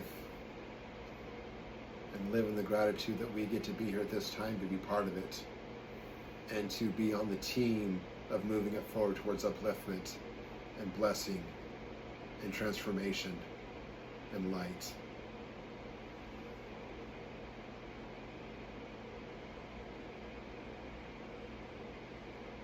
Don't let it get you down, Pisces.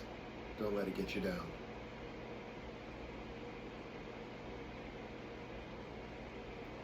Anything else for you for 2026?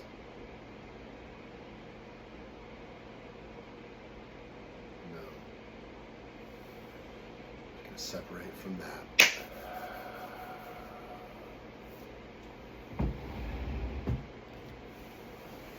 Okay, everybody. Thank you so much for watching this reading. May these messages find who they're supposed to be. That was not a sentence. May these messages find all who are ready to hear them, and who will be touched, uplifted, and inspired. As a reminder, if this reading spoke to you, please like, share, comment, subscribe, all the things. Energy is best when it's shared. Help this page, help me grow, so more can take part and the joy can spread. Be blessed.